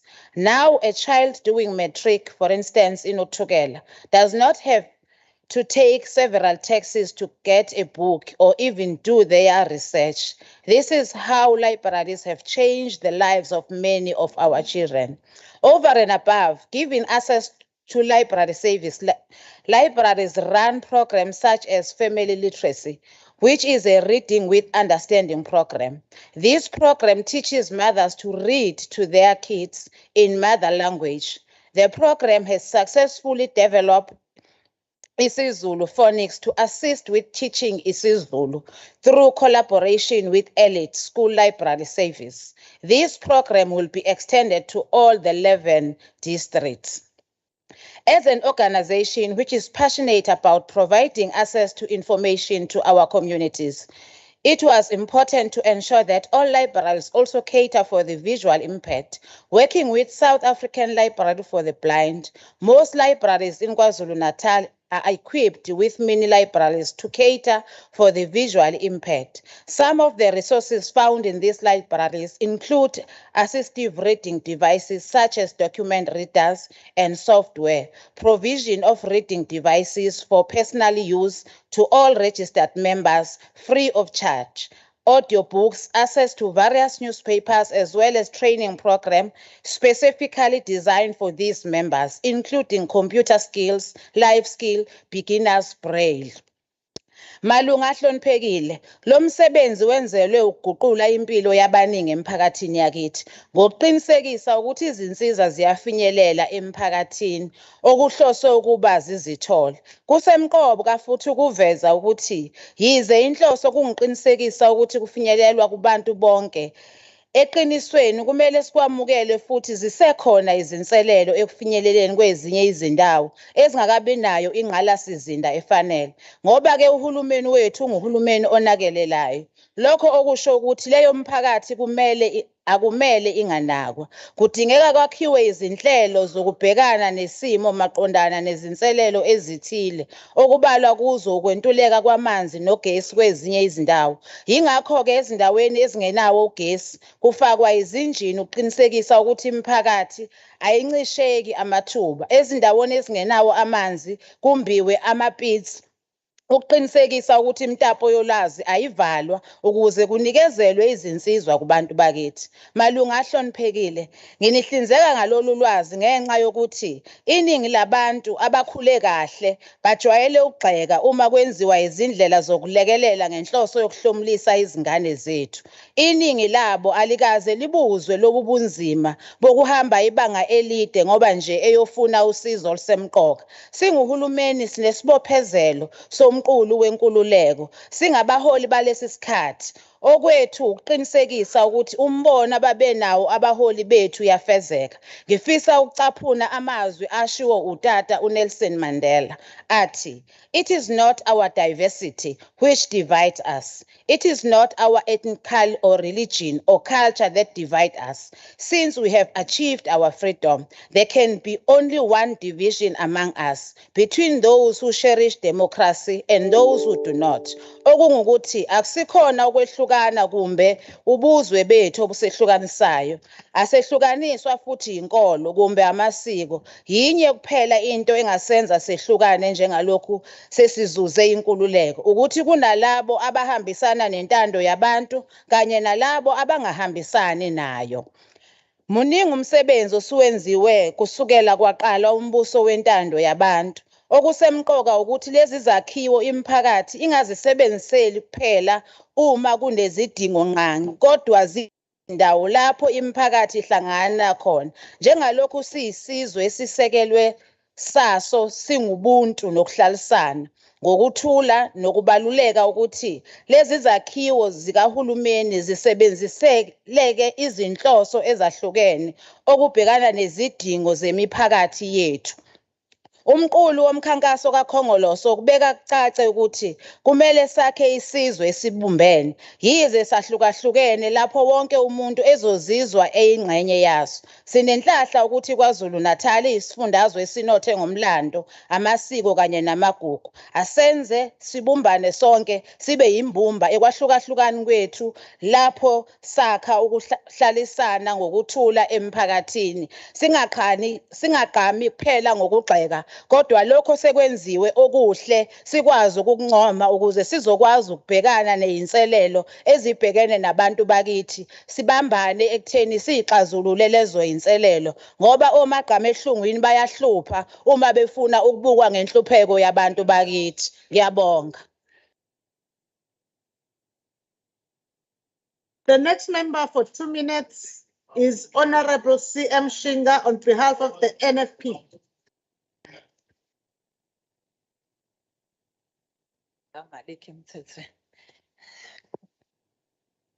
Honorable Speaker, Honorable Deputy Speaker and members, the NFP believes that libraries are the cornerstone for communications, information sharing and skills development, especially in the modern developing society. Since the invent of our democracy and the past history, libraries and information services centers have changed dramatically. However, this continuous process requires a more systematic approach to reviewing roles, functions, and developing strategies of managing libraries.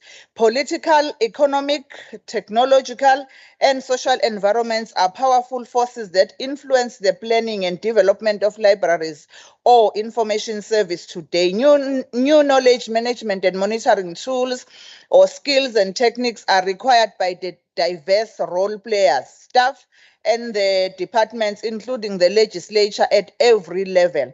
As the legislature, we have the responsibility to monitor and evaluate performance of libraries through oversight program. Noting the role that is being played by public libraries in providing access to knowledge and information, which is being recognized as the human right and means to redistribute power and status, and their main goal of enhancing quality of life, well-being and happiness, social capital, social cohesion and social inclusion. The NFP supports the call for strict monitoring of all libraries with clearly defined roles and function as stated in the legislative framework, which provides a firm of their functioning, adequate funding, skills and knowledge. Honorable Speaker, today's environment requires that a holistic view be taken, identifying techniques, skills and knowledge to accomplish priorities and initiatives in order to render adequate required services and proper management of government facilities like libraries and provide safety and security. I thank you, Honorable Speaker. Thank you. The next speaker for 2 minutes is Honorable Esther Korratbanzi, who is still on leave. Is there any member who has the speech or sent by Honorable Thakur Rajbanzi? Seeing that there is none. The next member is Honorable M.E. Phakathi of the ATM. Honorable M.E. Phakathi. Is there any member who's sent to speak on behalf of M.E. Phakathi? Honorable Speaker. Oh, yes. Come, Honorable Phakathi. Thank you. The public libraries can be regarded as the fountain of the knowledge of our academic institutions. Somlomo emtapo yolwazi indawo lapho abantu bakithi abamnyama bethola khona ukuphila ngokubona ngokufunda izinto ebebengazazi. Kodwa inkinga esibhekene nayo Somlomo yilena ukuthi zonke indawo ezomtapo wolwazi ezinenkinga yilezo zabantu bakithi abamnyama. Uma ungahambela wonke amalokishi eMlazi kwaMashu ngisho egama lakhe yilapho ekhona khona izinselelo eziningi zindawo zomtapo wolwazi. Siyacela ke Somlomo ukuthi umnyango obhekele lama institutions wenze ngakho ngokusemandleni ukuthi uyabheka ukuthi abantu bakithi ulwazi liyafinyelela kubona futhi zonke izinsiza kusebenza abafuna ukuthi babe nazo bazithole ngendlela ekuyiyona yona. Siyabonga Somlomo. The next member for 2 minutes is Honorable S.E. Manqele of the ACDP. Honorable Bishop Manqele. Is there anyone who has been given a speech by the Honorable Bishop?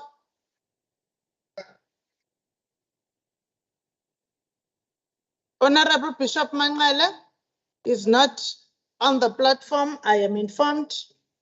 We will now move on to the last speaker, the chairperson of the Sports, Arts and Culture Portfolio Committee, Honorable B.N. Mteto. Thank you, Honorable Speaker. Honorable members. Honorable Speaker, let me start by registering my disappointment by Honorable Singh. He spoke about the Tugu Library. Let me tell this House that the Tugu Library, Honorable Speaker, the progress of the Tugu Library is at 97% complete. And the progress and the expenditure of the Tugu is 96.6%. So you are doing very well. Yes, it was one of the library that was declared as irregular, but the investigation was conducted and the consequence management was done to those officials who were the part of the fraudulent activities.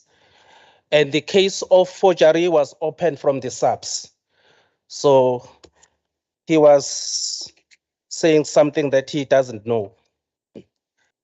I must also emphasize, Honorable Speaker, that all those employees that were the part of all these fraudulent activities are the product of the apartheid government. Honorable Speaker, let me start by arise to express my appreciation at the House of the opportunity to delve on the issue of libraries and their optimal expectations as facility designed to enhance social cohesion, social capital, and social inclusion. Honourable Speaker, let me premise this brief debate by quoting a known African proverb. When an old man dies, a library bends to the ground. Quote close.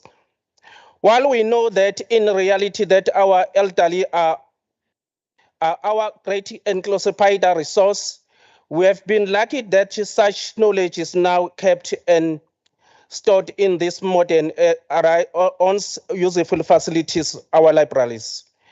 It would be great a tragedy if we were to be that old man whose demise means the resource we saw treasury also perish in the place. Let us not be that old man or a speaker. Perhaps it is prudent for me to give a little background on the issue of our midst.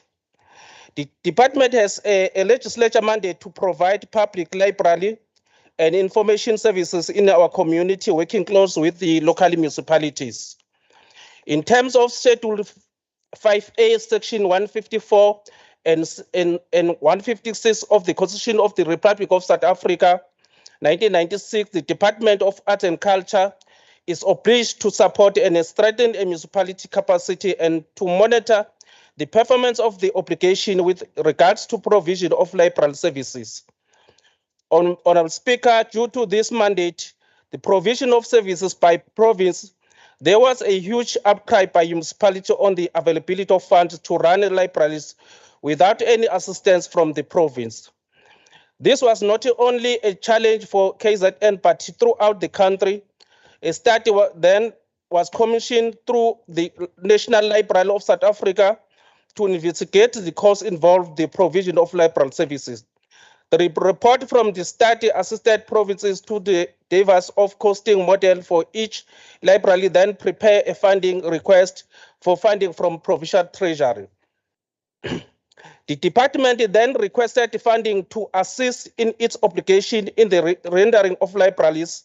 Funding was approved by Treasury, and the forms and the part of the equitable share that exclusively and specifically earmarked fund to address the constitutional mandate to provision of the public libraries.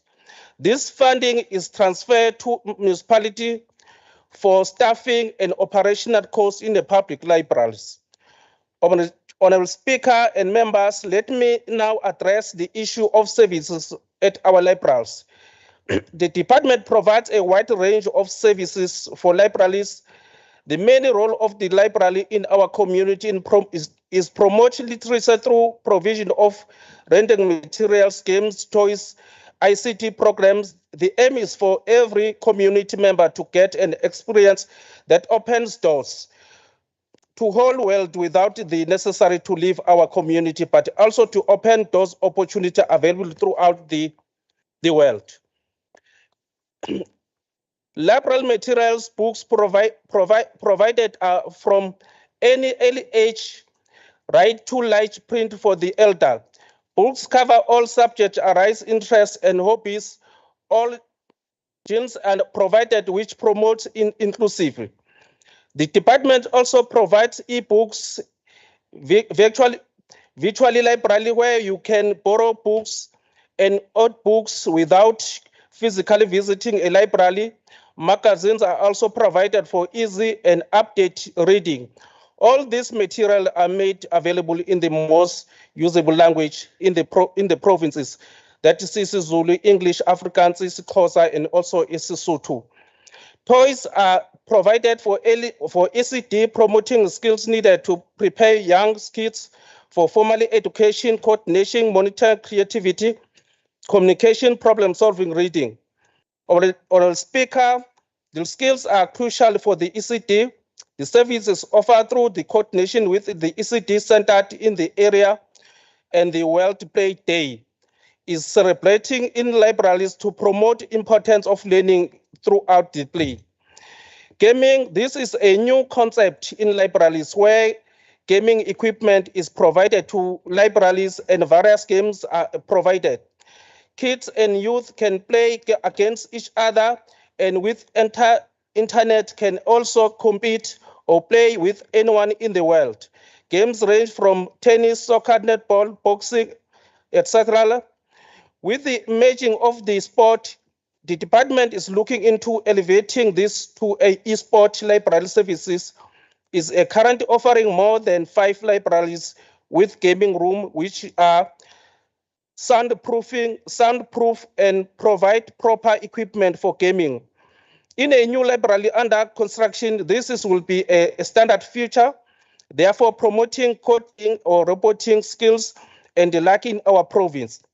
Services to a blind, this service is provided through the Corporation of South Africa Library for the blind, where most assistive equipment, that's the document reader, enlarging soft reading services. Currently, there are 36 libraries offer these services. There are various stakeholders involved in the provision of these services. Tapes, aids, taking books, etc. This service allows the province to extend the service to all members of the community where they can read in Braille or not, as training and provided to users to learn and read in Braille. Internet cafe. 5 or more computers are provided to users with a free internet access. This service also provides a cyber whose main role is to assist users in the use of ICT. Users can access Wi-Fi on the devices as well with a limited time. Access is available for 25-minute radius within the library. This is useful to users, especially if the library is packed or computer are booked. Reading campaigns, libraries are about reading promotion of the reading to improve literacy. The department has various campaigns geared at the promoting of reading, World Book Day, Literature Monthly, World Read Aloud. Programs are developed around this campaign where schools and libraries collaborate to promote reading. Spelling bee is usually the most popular as it allows for users to build up their vocabulary, which in turn promote easier of reading. Reading aloud is also popular and assists with a word articulation. The department is now developing a program to assist with reading comprehension, especially in a vernacular language like isiZulu, which is an important build-up to any reading comprehension. I think here the Honorable Telesi is addressed. On training, the issue of training is too critical to ignore. Training is provided to both staff and members of the public. This is to keep libraries abreast with latest strategies and provide users with a latest strategy in reading. Staff is providing training on the following: the customer care, the circulation, the basic and advanced slums, promotion, stockings, with public trend on internet use, Braille reading, use of toys for development, use of books, research skills. On funding, on a speaker, the libraries are fundamentally in promoting education through reading for pleasure, studying, and knowledge. However, there are a few challenges facing libraries. Funding as a municipality continue to provide service directly to the community and province transferring funds. In some municipalities, funds are not utilized appropriately. Funding transfer is not adequate to run the libraries effectively due to the different grading of municipalities. Thank you, Honourable Speaker. Honourable members, we've come to the end of the debate. Now we'll call upon the mover of the motion, Honourable N.R. Majola, to come and respond to the debate for 5 minutes.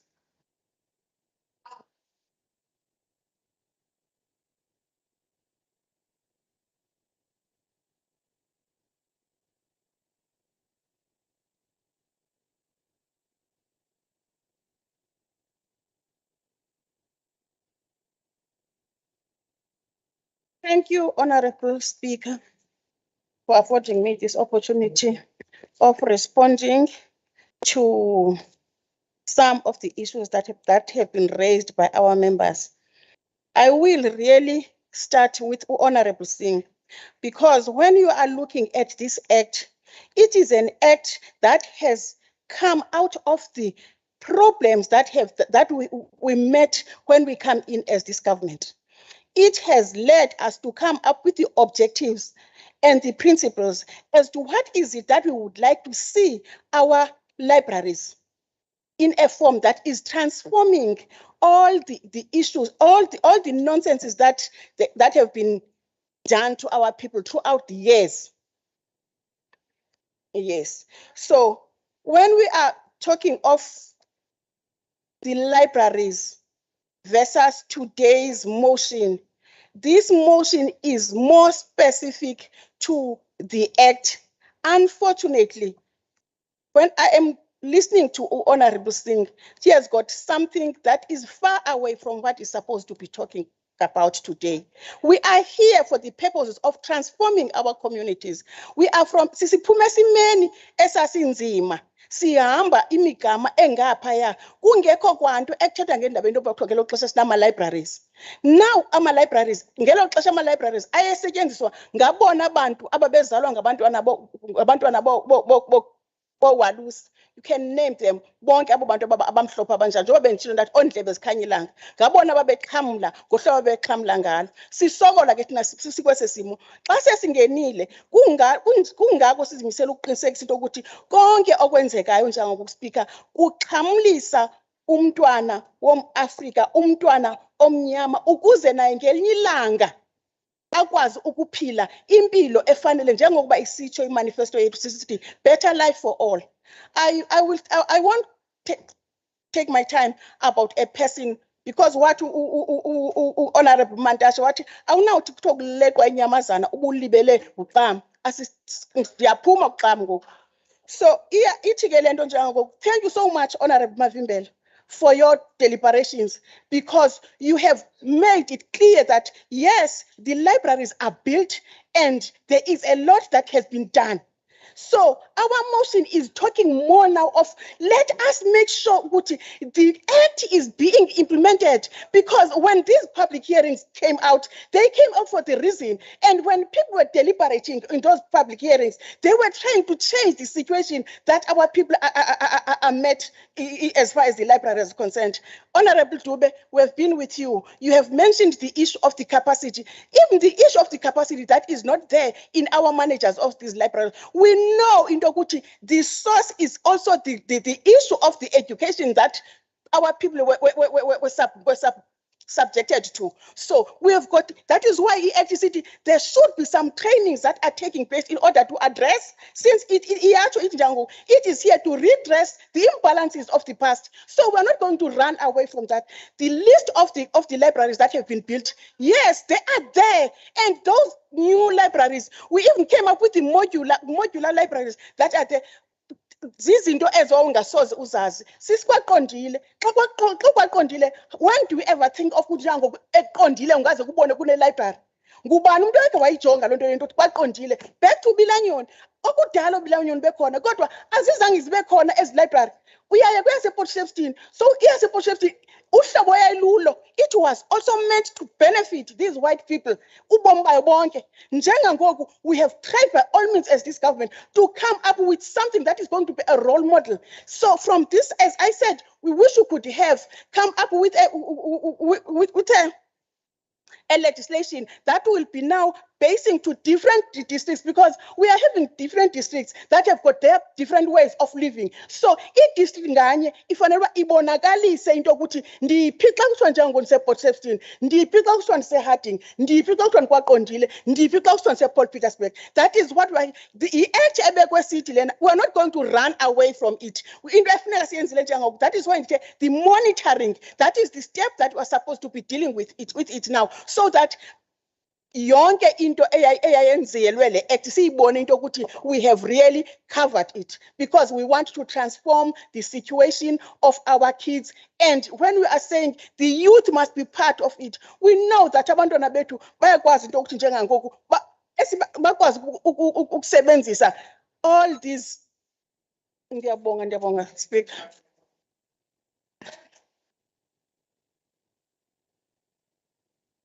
Thank you, honorable members, for participating in the debate of the party motion. We'll now move to 8.3.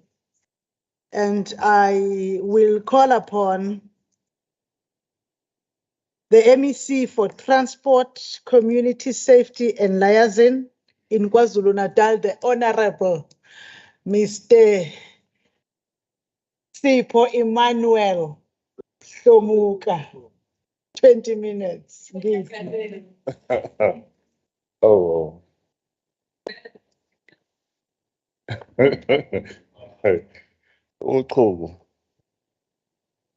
Thank you very much, Honorable Speaker. I want to extend our greetings to you, MECs who are present here, Chief Whip, the Premier of KwaZulu-Natal who is connected visually, all honorable members who are part of this important engagement. Ladies and gentlemen, we want to extend our greetings to everyone and also want to extend the greetings to the acting HOD and the acting CFO of the department.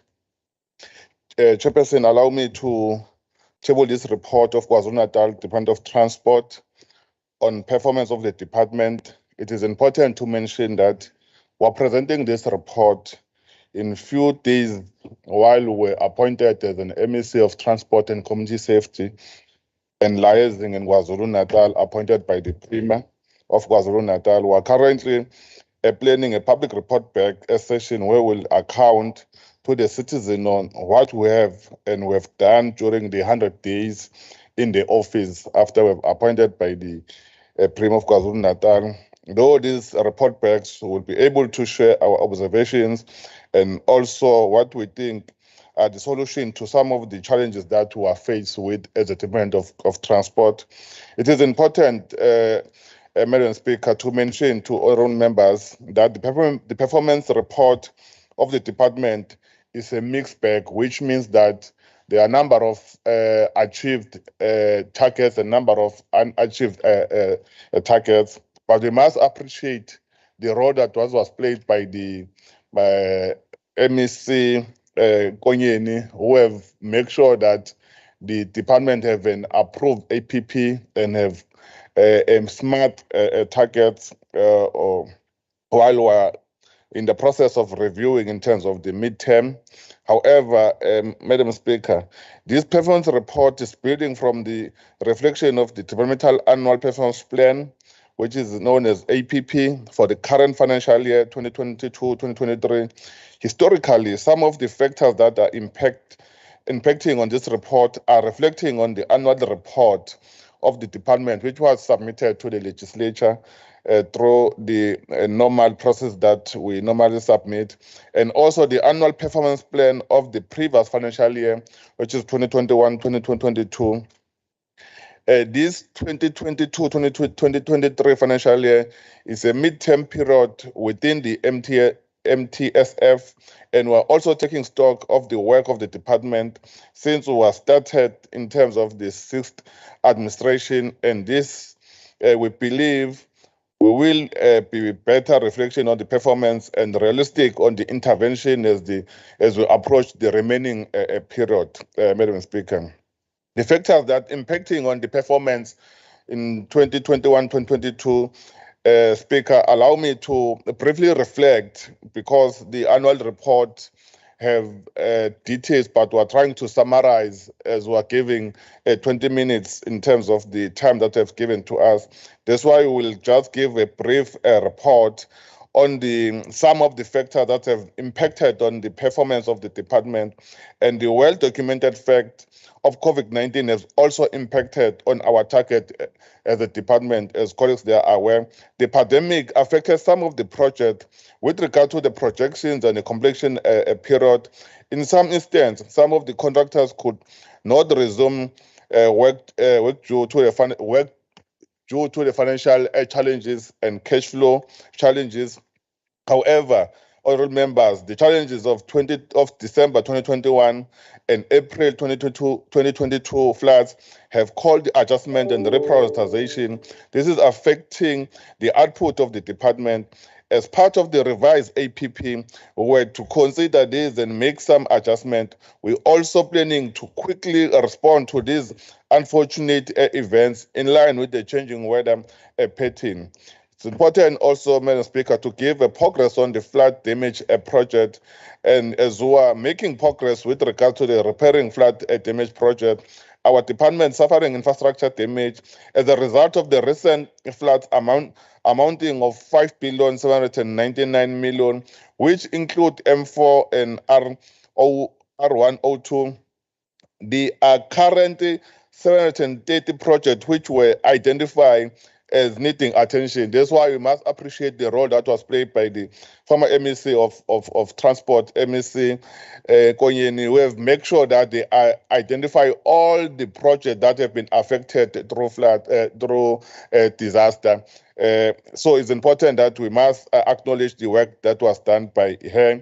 And the representation exercise was conducted to make sure that funding could be identified to fund those projects while we are waiting response from the national government. As we know, that in terms of Disaster Management Act, it's a national department, it's a national government that declare and approve budget and then transfer budget to provinces and municipalities.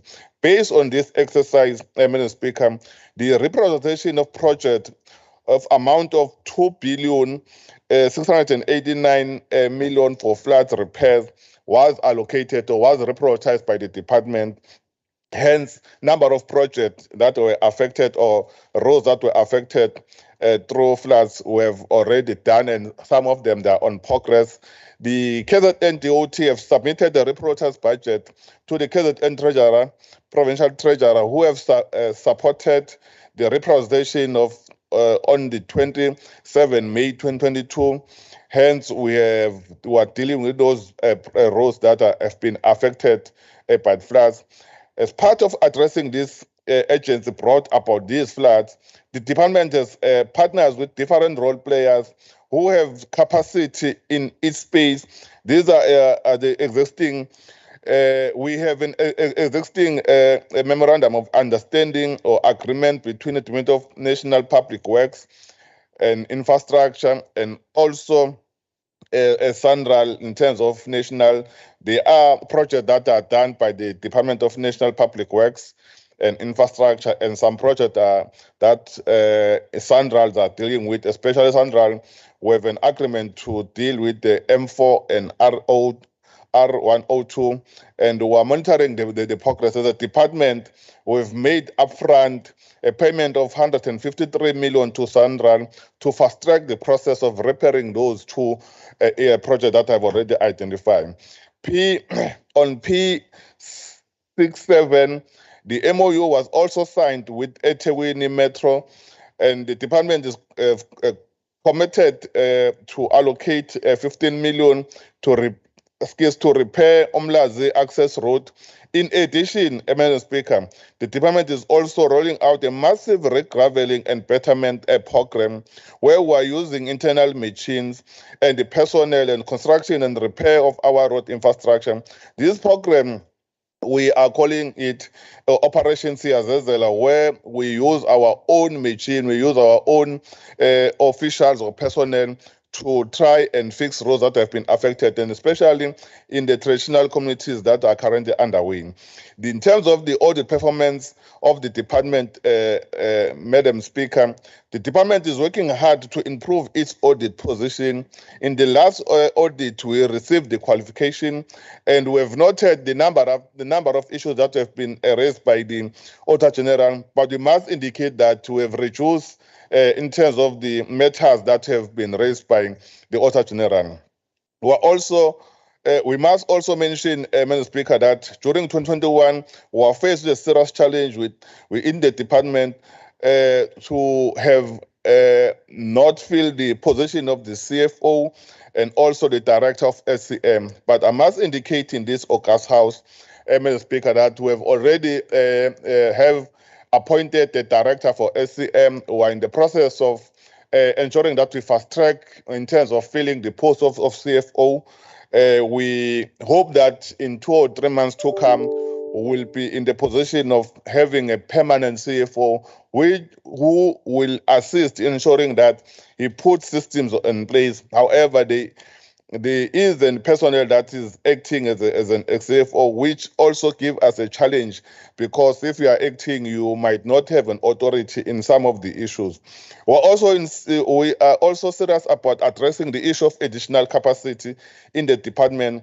A part of the plan that we will elaborate in our 100 days in the office, in our plan of recruiting interns, we have already advertised to recruit more than 200 interns in the department, which will be placed in various units or directorate or chief directorate in terms of assisting or trying to have more capacity in those sections, including SCM or finance offices. The annual performance plan for 2021-22 and the second quarter performance review for 2022-2023 of the department. We are aware that we have 5 programs. In terms of program 1, Madam Chair, the departments contribute towards its outcome of good governance and through program 1, and the programs ensure that through the activities and intervention in implements the governance environment in the department is improved. This entails improved internal control, audit outcome for this program 1, and project management capability, transformation agenda of women, youth, people with disability, and other designated group. There was poor achievement in respect of indicator percentage of performance achieved against the APP. That's why, Chair, Madam Speaker, it is important that we must not tell lies in this meeting, because we have submitted the report, because we believe that we must be upfront in terms of dealing with challenges. And the planned target was 70, and the actual output that was achieved is 46. It is not, Chair, indicating that we are improving as we are supposed to achieve the targets, but we are better than the last financial year. In terms of program 2, the transport infrastructure is one of the main programs through which the department contributes towards the outcome of the responsive infrastructure. The focus in the next 5 years is on the 2 major output for this outcome, namely the balanced and equitable road network, as well as improvement of the condition of the road network. The transformation agenda is at the heart of the program 2. This is the respect of the all designated group. The department achieved its target in the following indicators: number of kilometers of surface roads, visual assets as per the applicable TMH manually, number of kilometers gravel road, visual assets as per applicable TMH manually, number of square meters surface road rehab, number of new major vehicle bridges constructed, and number of bridges used by the people. The department is perform in 8 out of 14 major indicators, of which in total were 43% target that were achieved in the current financial year, and we are working on ensuring that we also achieved in number of other target or indicators. On program 3, Madam Speaker, the purpose of this program is to plan, regulate, and facilitate the provision of integrated land transport service through coordination and cooperative with manual planning authorities, CPOs and NGOs, and private sector in order to enhance the mobility of all communities participating, those currently without and with limited access to transportation services. These programs support the outcome on integrated, safe, efficient, and sustainable transport system. This is premised on the change of theory of integration among the multi-modes in transportation that will improve efficiency. The performance of the department was satisfactory when considering the challenges faced during the financial year, as already indicated, the challenges that were faced by the department and the riots that took place in July 2021, and which makes some of the projects being terminated and suspended some of the services. That's why we're indicating that some of the challenges that were faced with the department we have already indicated. We want to indicate, Chair, that the department achieved 4 out of 9 indicators in program 3 in the 2021-2023 financial year. This is an achievement of 44%. The target what were achieved were number of provincial regulating entity hearing conducted, number of schools receiving transport services, and number of road safety awareness program, and number of pedestrian crossing patrol provided. In program 4, Chairperson, the regulation of transport is an integral part of our road safety strategy to ensure provision of safety transport environment through the regulation of traffic on public infrastructure, law enforcement, implementation of roads, safety, education, awareness program, and registration and licensing of vehicles and drivers. The program supports the outcome on an integrated, safe, and efficient and sustainable transport system. The logic underpin this performance plan is that the transport regulation program provides the enabled platform for the achievement of the broader strategic impact, especially relating to integration safely and sustainable of the transport system. I'm not going to indicate what are the target or indicators that were achieved because of time. Chair, will just go straight to item to program 5, so that we'll able to deal with issue of time. The important that to indicate that the purpose of this program is to implement the program and strategies that led to the development and empowerment of our communities and contractors. This includes the provincial management and coordination of the expanded public works, which is known as EPWP. Program 5 is a transitional program that cut across all the 4 programs that I've already spoken about in the department. It includes the EPWP as well as the economic empowerment program. The delivery output plan for this program is dependent on the performance of all programs against the plan targets as measures against the plan output indicators of this program. Speaker indicate that if the 4 programs are not achieving their indicators, it also affects this, which is a program. And I must indicate, Madam Speaker, that the department will continue to contribute to the job creation through the program 5 and exceeded the target for Vuibambe routine road maintenance program by employing 3,545 young people in 2021-22 financial year. The program target the youth and they are employed in the manual clearance of road to clean the roads, and due to the delay of the commencement of mass job creation program such as NYS, people with disability, and other several job creation targets were not met. The department had a number of challenges in terms of procurement, as already indicated that the department for the past year had no permanent director for SCM and no permanent CFO, which affected the department.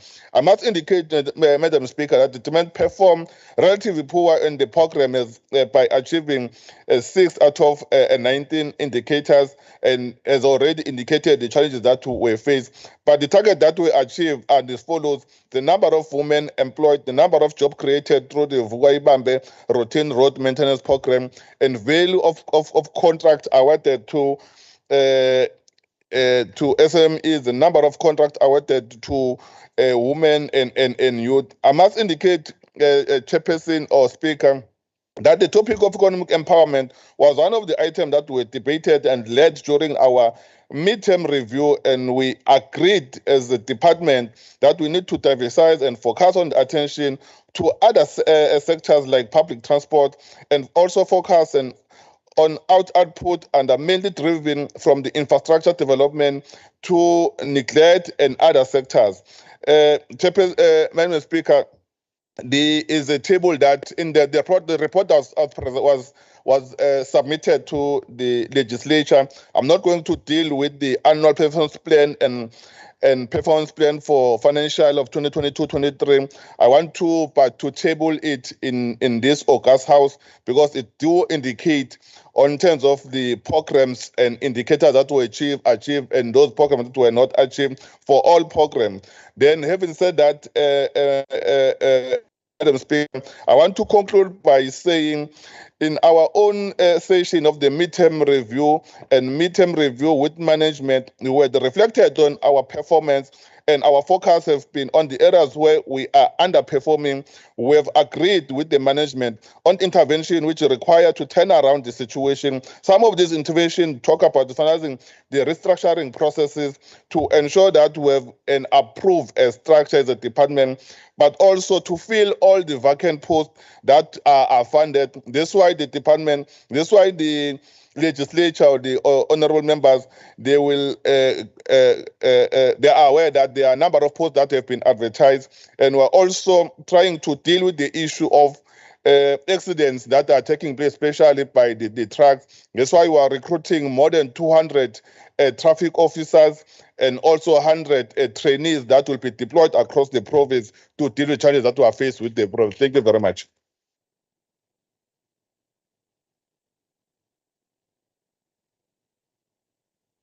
Thank you very much, Honorable Shlomuga,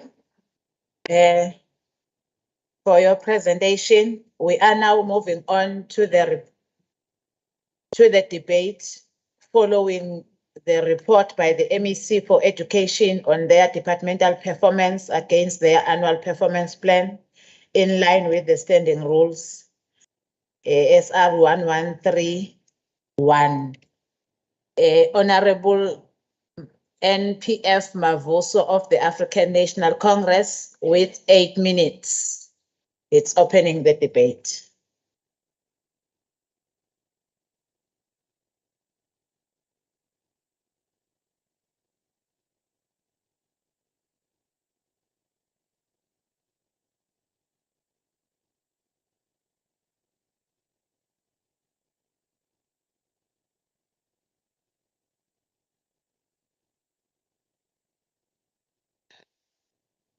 Sihlalo hloniphekile undunankulu wesifundazwe saKwaZulu-Natal, amalungu esishayamthetho. Sihlalo, ngibonga kumbutho wesizwe i-African National Congress ukuba ngibe yingxenye yale nkulumo mpikiswano, ikakhulukazi ngalesi sikhathi lapho izwe lonke neKwaZulu-Natal langazelela ukuba izivivinyo zokuphela konyaka zihambe kahle nabafundi bonke baphumelele ngamalengiso. Umbutho wesizwe ugculisekile somlomo ngokomnyango wezemfundo ngezinga lokulungiselela ukuba abafundi kuwona wonke amabanga bafunde futhi babhale ngaphandle kokuphazamiseka. Ikomiti lezemfundo lesishayamthetho eliholwa umhlonishwa uSonjic lihambele izikole kanye nalapho kugaywa kuphinde kugcinwe khona amaphepha ezivivinyo. Lagculiseka-ke ukuthi kwenziwe konke ukuqinisekisa ukuthi ukubhala kusezingeni elifanelekile nelivumelekile. Honorable Chairperson, there have been disruptions on the schooling system. The country's education sector has had to endure several challenges since the arrival of COVID-19 pandemic in 2020. These include repeated lockdowns and massive budget cuts, amongst others. The classes of 2020 and 21 will go down in history as having survived some of the biggest challenges faced in South Africa. In these periods, teaching and learning had been characterized with rotational attendance, sporadic school closures, and days off for specific grades, which resulted in children losing significant learning time, mental distress, exposure to violence and abuse, missed school-based meals, and reduced development of social skills. There had been more than 4,000 positive infections among educators and more than 6,000 among the learners. Through adherence to mandated COVID-19 protocols, schools were much safer and stable environments for pupils and educators. A major priority during this turbulent period was the availability of water, sanitation, cleaning services, screening services, and learning space that is suitable for social distancing and safety issues. During the July riots, about 144 schools, 8 education circuit management offices and 3 learning centers were damaged in KwaZulu-Natal. Some were looted, torched, and damaged. The damage in various schools included infrastructure damage, nutritional material, office equipment, furniture, and electronics. While looting and stealing can easily be attributed to poverty and unemployment, the torching of schools was beyond searching for food. This further delayed the repair to more than 1,000 schools vandalized during lockdown closures since March 2020. The devastation left by the flooding in KwaZulu-Natal has further exacerbated the impact that COVID-19 pandemic has had on education. At least 630 schools were affected, 101 were inaccessible, and 124 schools suffered extensive damage. And this happened in April 2022, Honorable Chairperson. The department has had numerous interventions, Honorable Chair. These interventions have ensured that learners attain maximally despite the above-mentioned disruptions. And these include the no-fee learners currently constitute 80% of the total population of learners in KwaZulu-Natal public ordinary schools. Whereas according to the national target minimum percentage, they should be at 65.5%.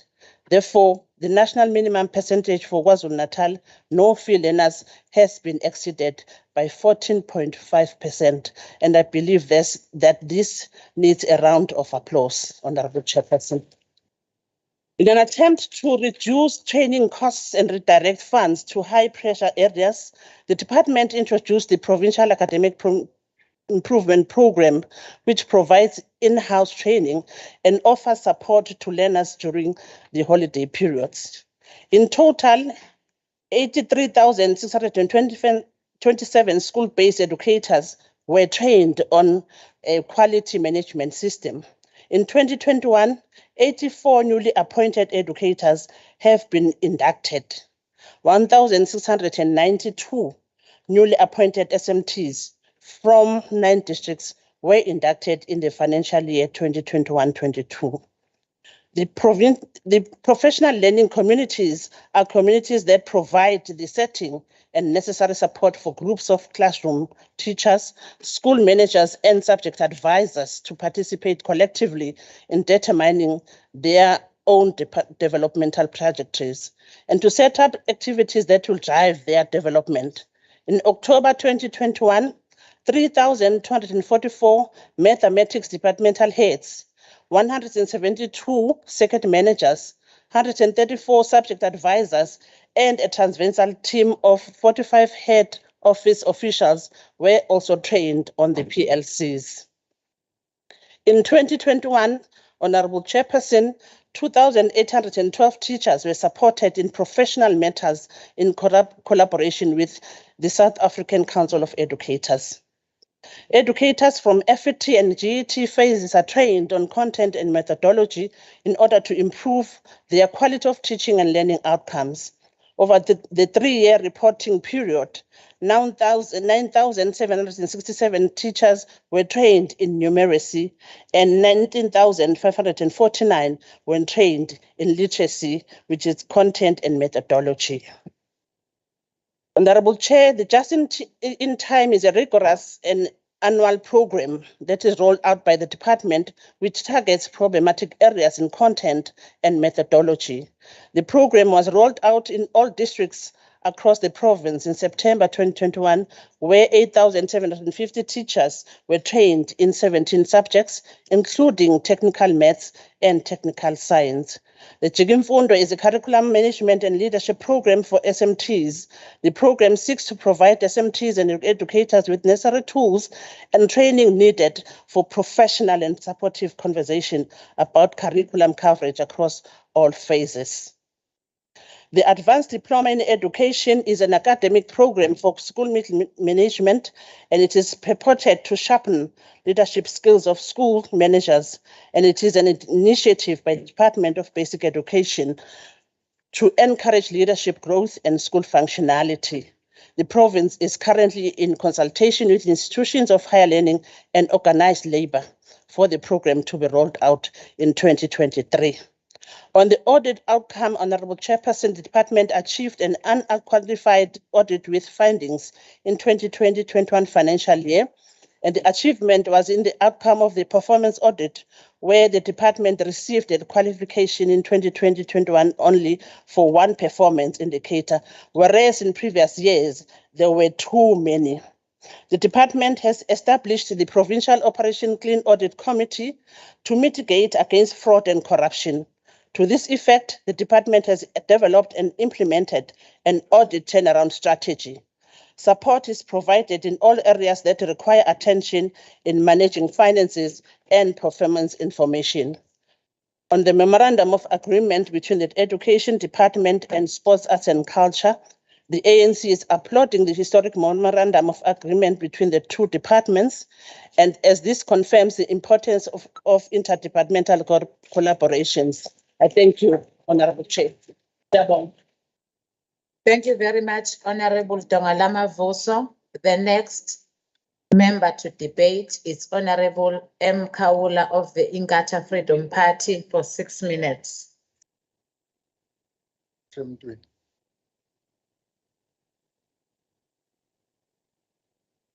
Honorable Chairperson, Honorable MEC for Education, Honorable members, on behalf of the official opposition Inkatha Freedom Party, I wish to kickstart by conceding to the MEC's remarks that indeed our province had to face added social challenges due to the disastrous floods and the chaotic civil protests of the province during this reporting period.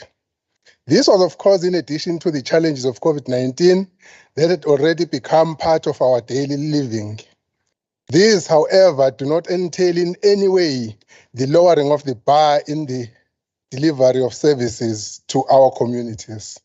Therefore, the time has come for COVID-19 not to become a scapegoat for mediocre performance anymore. Our plans should already incorporate the fact that we are living with COVID-19, that we have challenges of climate change, challenges of ESCOM blackouts, and so on. Some of the plans and initiatives reported by the department need to be appreciated. For example, we have long been waiting for the migration of grade R from social development to education. Academic improvement plan, which assists especially the matriculants during the holiday season and other times. The IFP expresses gratitude to all educators and learners who participate in this program for their sacrifice through this added time of doing duty to the nation. Baba uhlabisa nomntwana waphinda ngene bathe ngibabongele kubona bonke othisha ngomnikelo wabo owengeziwe esizweni. Repurposing education to the current challenges of the 4IR and ensuring that facilities in schools respond to such is a step in the right direction. We also need to appreciate the continued voice of the department in respect of underfunding as compared to the challenges the department is facing. Be that as it may, the little we get need to provide value for money. It is unfortunate that thus far, the essence of value for money does not resonate in the management principles of the department. Whilst appreciating the provision of proper sanitation structures and improved classroom structures that the department is providing, one cannot help but lament the failure of departmental officials to properly monitor the building of these structures. Service providers and contractors sometimes do lots of wrong and get away with it because of lack of proper monitoring. For example, The portfolio committee came across a situation that is highly unacceptable in Mapepeteni High School, which the MEC mentioned in the report. New water-borne toilets were built for the school. A borehole was provided to supply water, but the water system has not been connected to the toilets, and thus the toilets cannot be used. This has gone on for more than a year. The contractor was fully paid and has long left site. The MEC has mentioned about 300 schools that were provided with water in the reporting period. In most instances, these are boreholes. Some of the boreholes, MEC, are not functional because contractors have left without work getting finished. Yet reports to the department are stating that work is complete. Even with the smart classroom that the department has started to provide to some schools, the quality of work done is questionable. And the scope of work compared to what gets paid to the contractor is questionable. The list of such anomalies in construction is endless, MEC. All this calls for proper and efficient monitoring of service providers so that government gets value for money. The department reports that NSC results in 2021 dropped from 77% in 2020 to 76.8% in 2021, against the planned target of about 88%. This may not be much of an issue, but the physical science achievement of 15% against the planned target of 36% is cause for concern. The mathematics 11.5% achievement against the planned target of 18.5% is cause for concern. The department does need to improve in these areas, MEC. The number of learners benefiting from the learner transport program continues to be a problem. Ironically, officials continue to put the target much below the demand so that they will record overachievement when reporting. This is unacceptable. The fact of the matter here is that the funds that government provides do not match the high demand that province has for this service. Therefore, the issue of overloading of these buses must be closely looked into, because one silly day, this will land government into a huge disaster.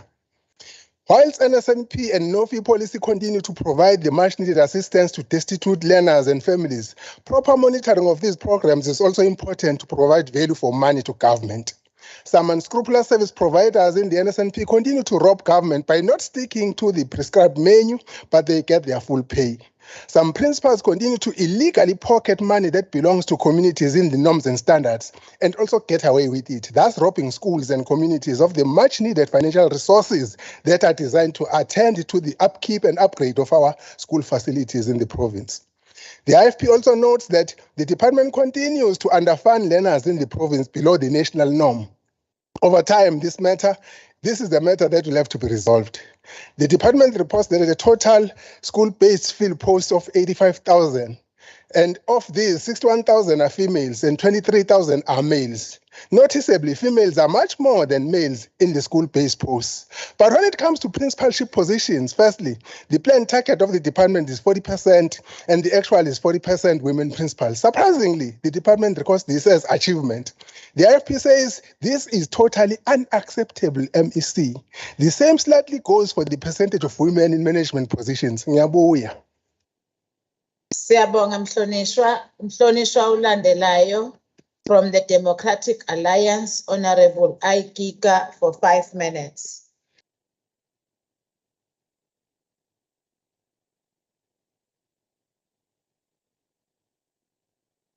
Yes. Am I good to go, Madam Chair? Greetings to everyone. Madam Chairperson, education should aim to provide all young South Africans with meaningful access to world-class education in an environment in which scholars, staff, and learners can all perform at their best. For this to be a reality, we require what I have mentioned from this podium on various occasions, and that is the triad of quality education, which encompasses sound leadership, proper infrastructure, and definitely parental involvement. If there is a deficiency in any of these areas, all we will have is that we will have a broken system. The MEC, in her presentation, presented a less than frank idea of what is going on in her department. Again, it was plans about plans, and it is the same trajectory that the Taliban has continued on, in that there is a new driver of the bus, but it is the same broken bus that we are dealing with. Madam Chair, if anybody sat through the presentations by the AG, SCOPA or Treasury, there are only two words regarding the department's finances that come to mind. The first is stagnation, and the second is what follows that, and that is regression and decline, if I may add one more. The department finds itself reliant, Madam Chair, or to be more blunt, surviving on R1 billion overdraft. There is a burgeoning staff debt with no sign of a real slowdown from 493 million rands. We know that SCM policies are transgressed left, right, and center. Inadequate monitoring of unauthorized, irregular, fruitless, and wasteful expenditure is the order of the day. There is a lack of controls to properly manage these, with a lack of evidence of disciplinary process on an enormous scale. Nudge, nudge, wink, wink. We all know what this means. Then we have hundreds of department employees doing illegal business with the department, with no evidence that this can be eliminated or detected. We are told that PYEI recruitment is full of deficiencies without value for money derived. We have always held the view that this recruitment process is fraught with nepotism and payoffs. We even saw the blood-curdling banter on social media of how rife sex for jobs is in this department. And to another extent, teaching posts for EEIs, all of this is just sickening. Madam Chair, we see how some can walk into a school, kill a principal or a learner, or gang rape a young girl in one of our schools, or stab someone else. These are so commonplace that they cannot even be counted anymore. School safety, while we have advocated for a whole of society approach, with schools required to play their part, does not see so. We have 2.4 million learners. Well, here's the opposition of the Taliban greeting me. While 2.4 million learners benefit from the NSNP, when I visited schools, I saw how they eat out of dignity-deprived vessels. And I am told that food is being rationed, and that at times food is delivered rotten. Kika, Honorable Kika. My time is going, Madam Chair. My time is going, Madam Chair. No, your time will be returned. Don't My worry. time will be returned. Yes, don't worry. Honorable Deputy Chief Whip. Honorable Speaker, I rise on 57 1A on a point of order. The honorable member has referred to an honorable member of this House as an opposition of Taliban. It is grossly out of order, making reference to an honorable member in such a manner, and I request, Honorable Speaker, through your good self, that the member withdraws that. We do not have such, including the termination in this House, and making reference to an honorable member is really out of order. Thank you. Honorable Kika, can you withdraw referring to a member to a Taliban and apologize? Thank you, Madam Speaker. I withdraw and apologize. Madam Chairperson, I mentioned to the Honorable Kaluza, who just stood up before, that it would be sufficient to stand up here today and mention the name of Ganyeganye Secondary School, which we visited recently. We saw a disorderly, broken, filthy, disunited, unsafe, unhealthy school, which is so similar to many in this province. Such a large number of schools do not have the environment that is conducive to learning and teaching. We visited a newly equipped school in Amajuba, and we saw how shoddy workmanship was present in the laboratories there. And this is touted as the department's flagship program. I wonder if even the Taliban run schools like this. Probably they do. We raised the issue of Prince Zitume High School in King Cetshwayo with the MEC directly. I wonder what she's doing about it. There are 13 learners left there. The reality is that this principal in this school was found guilty of corruption. And what did they do with him? They took him and put him in another school. That is what happened there. So just transferring a corrupt person from one area to another area is rife in this department and has become the order of the day. Thank you very much, Honorable. Are you sure my time Your is? time, yes, Oh. your time was accordingly. The next member to debate, it's Honorable N. Dlamini of Economic. Honorable members, order please. Economic Freedom Fighter, Honorable N. Dlamini for 6 minutes.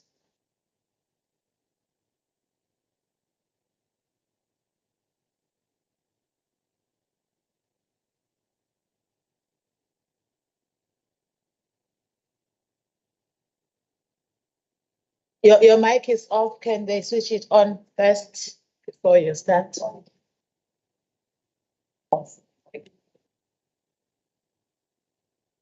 Wait a little bit. Now you can start. Okay, thank you. Greetings, Speaker, and greetings to the honorable members.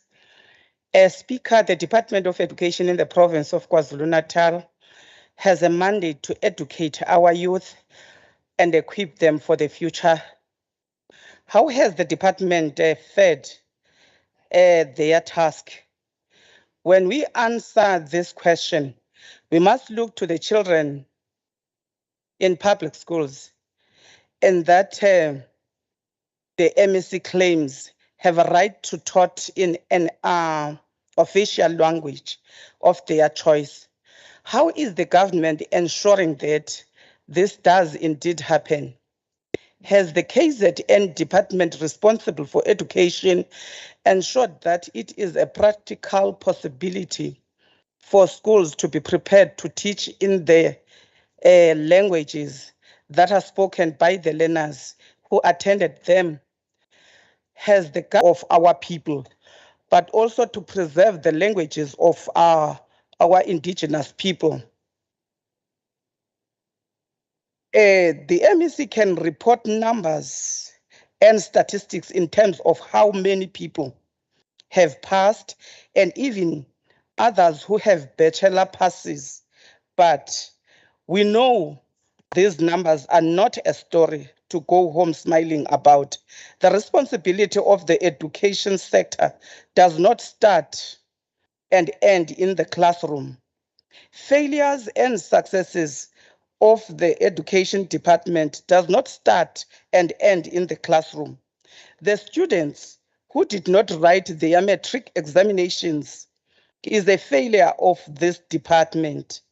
The students who dropped out before matric without a plan of where they are going in life is a failure of the department responsible for education in the province.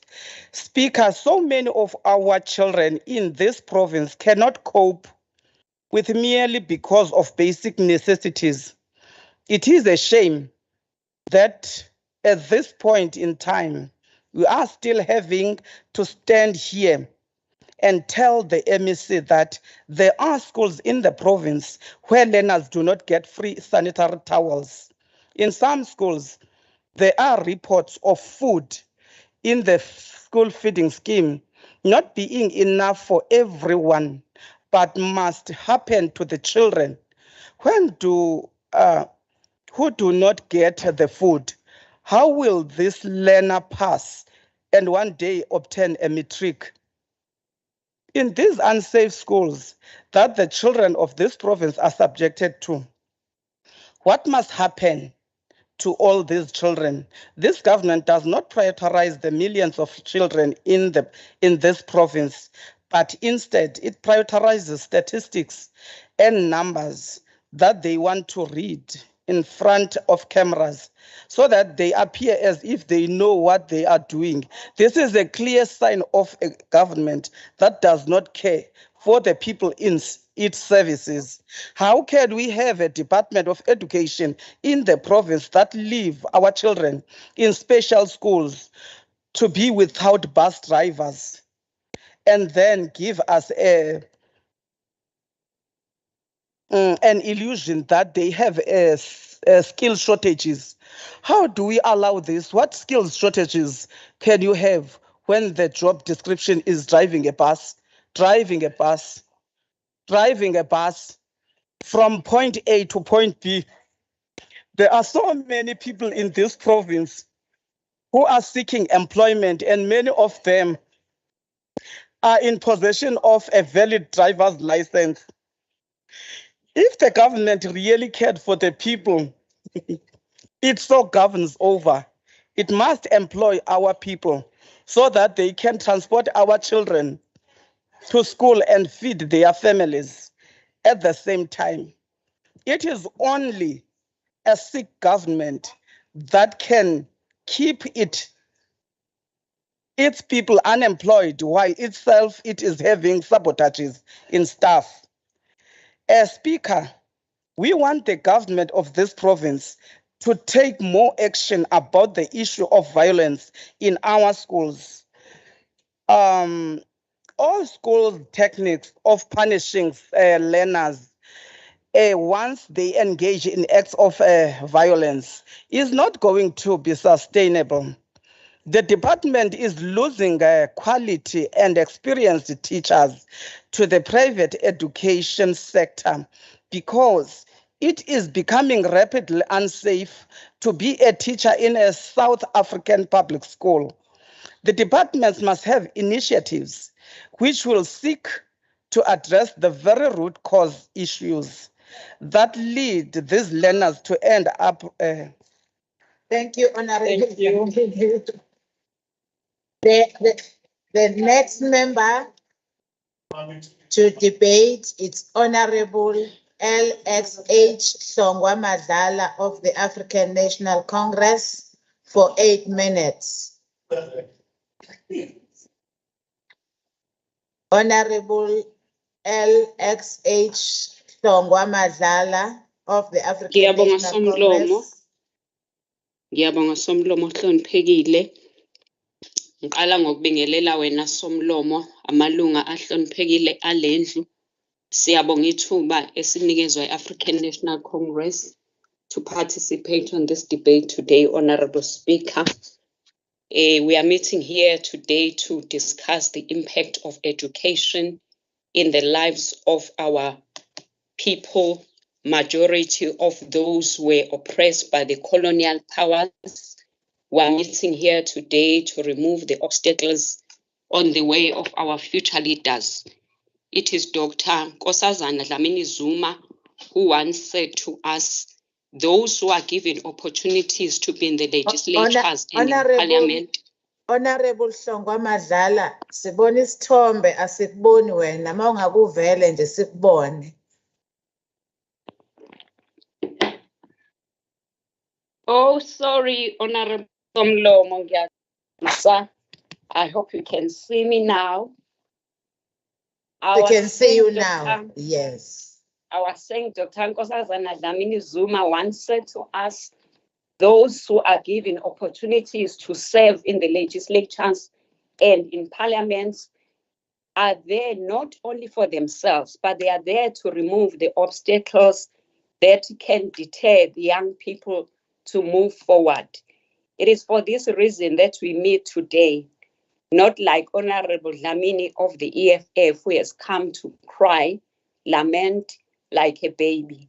We are here to build a working nation so that we bequeath to our future generation a developmental state.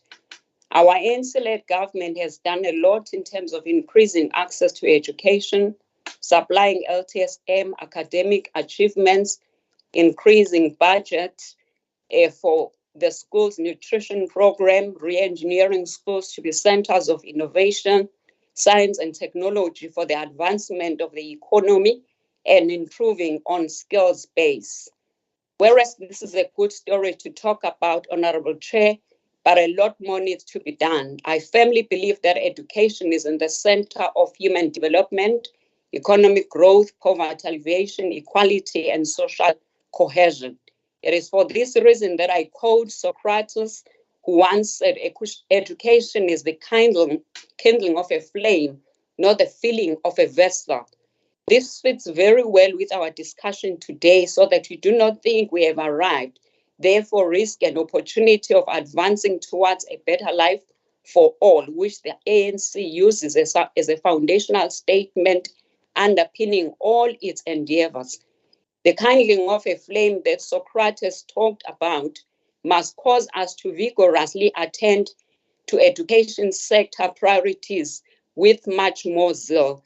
Amongst these 6 priorities set out in the plan are the ramping up of ECD, which includes the age and implementation of 2 years of ECD before grade 1, and the migration of 0 to 4-year-olds from DSD to DBE, and develop an integrated framework for ECD. Improving foundational skills of numeracy and literacy, which should be underpinned by a reading revolution. Immediate implementation of a curriculum with skills and competences for a changing world in all public schools, particularly the 3-stream model: academic, technical, vocational, and technical occupational, as well as coding and robotics, entrepreneurship, amongst others. In fulfilling our constitutional mandate, Honorable Chair, the Department of Education has to fund these sector priorities towards achieving a developmental state. There is notable progress in this regard as per the report presented to the House by the Honorable MEC, although there are still challenges that come with the ECD shift function. The department is uploaded for indicating the mitigating strategies in this regard.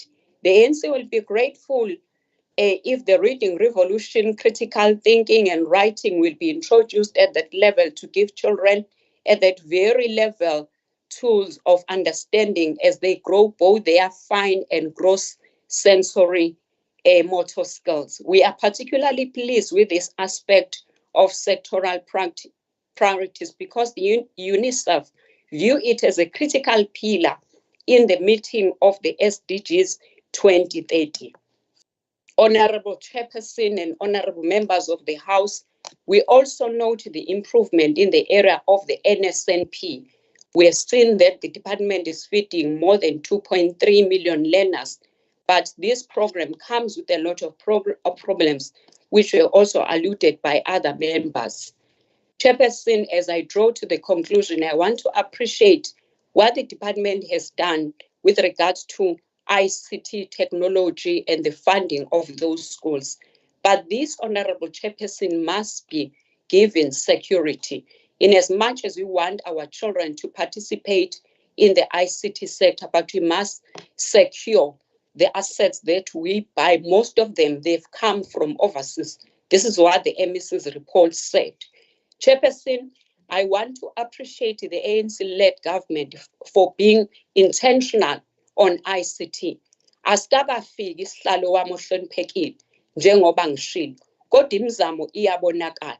Siyafisa futhi ukusho kumphathiswa wethu simbongela naye ngokunikezwa lo msebenzi omkhulu kangaka, ukuthi abantwana bethu abafunda umatikuletsheni njengoba sonke sesazi ukuthi umlando waziwayo lo, ukuthi abantwana baqala unyaka basuke benikeziwe LTSM bese esikoleni ready to be educated. Most of our schools in January, the schools that we visited actually have improved, and we want to applaud the chairperson of the portfolio committee for leading this crusade, and also the honorable speaker for ensuring this program is sustained since 2004. But one big issue that I want us to ponder upon as I sit down is the issue of the NSNP, as other members have spoken. This is a very big budget that is given to one department. Its intention should be to alleviate poverty.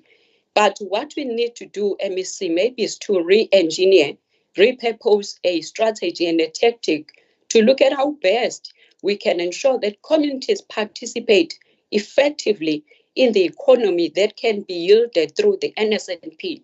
Akumele nje kuphela sibapha ukudla abantwana, kodwa fanele sikhathazeke ngalabo abatshalayo, ilabo abasembonini ezokuthutha kanye nalabo abaphekayo, uqinisekise ukuthi umnotho wethu siwugcina ukithi. Siqaphelile ukuthi embikweni wakho ngqongqoshe ushilo ukuthi kunenkinga yezimali ngoba abantwana sebebaningi kakhulu ngenxa ye-COVID-19.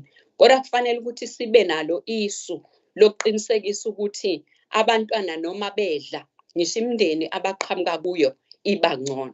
Siyabonga kakhulu ngalo mbiko njenge-ANC, sikwethulela isigqoko Mashezi. Inkosi kubusise, siyabonga kakhulu sihlalo. Siyabonga, Honorable Madlala. The next member to debate is Honorable CM Shinga of the National Freedom Party. For 2 minutes.